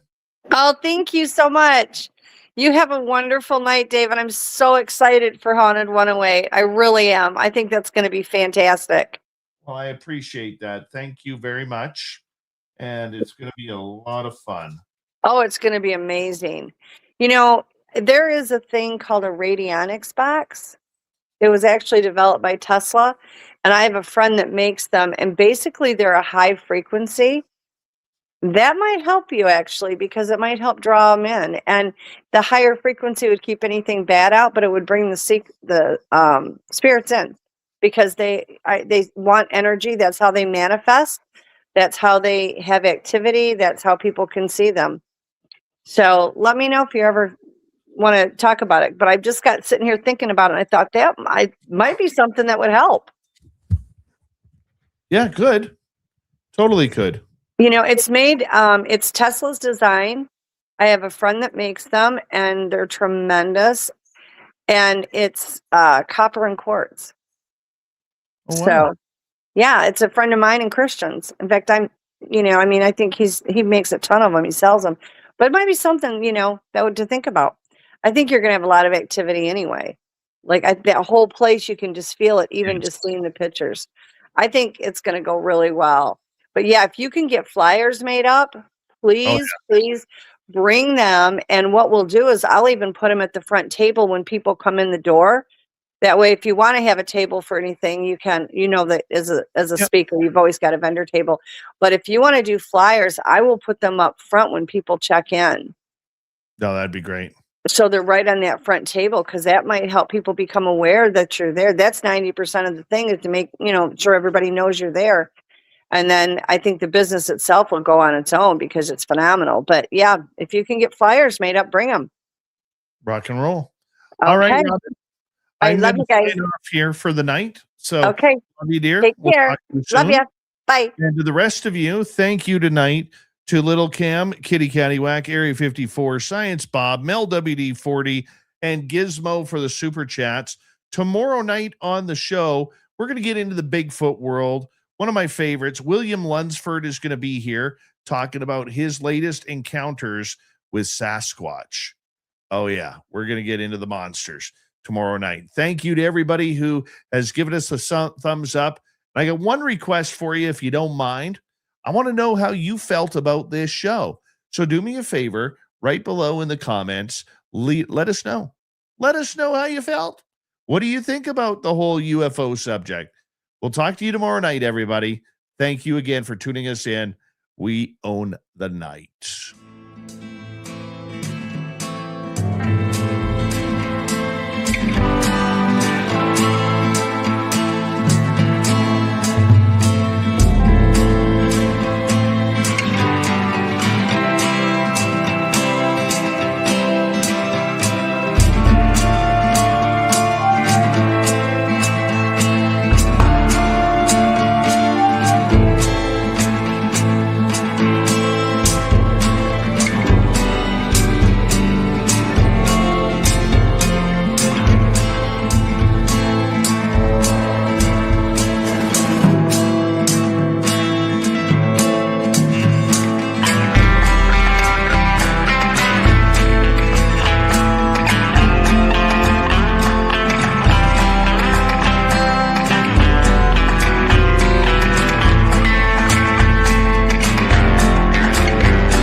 Stay healthy, my friend. You too. If you need bail money, give me a call. Always, Dad. Take care. You too.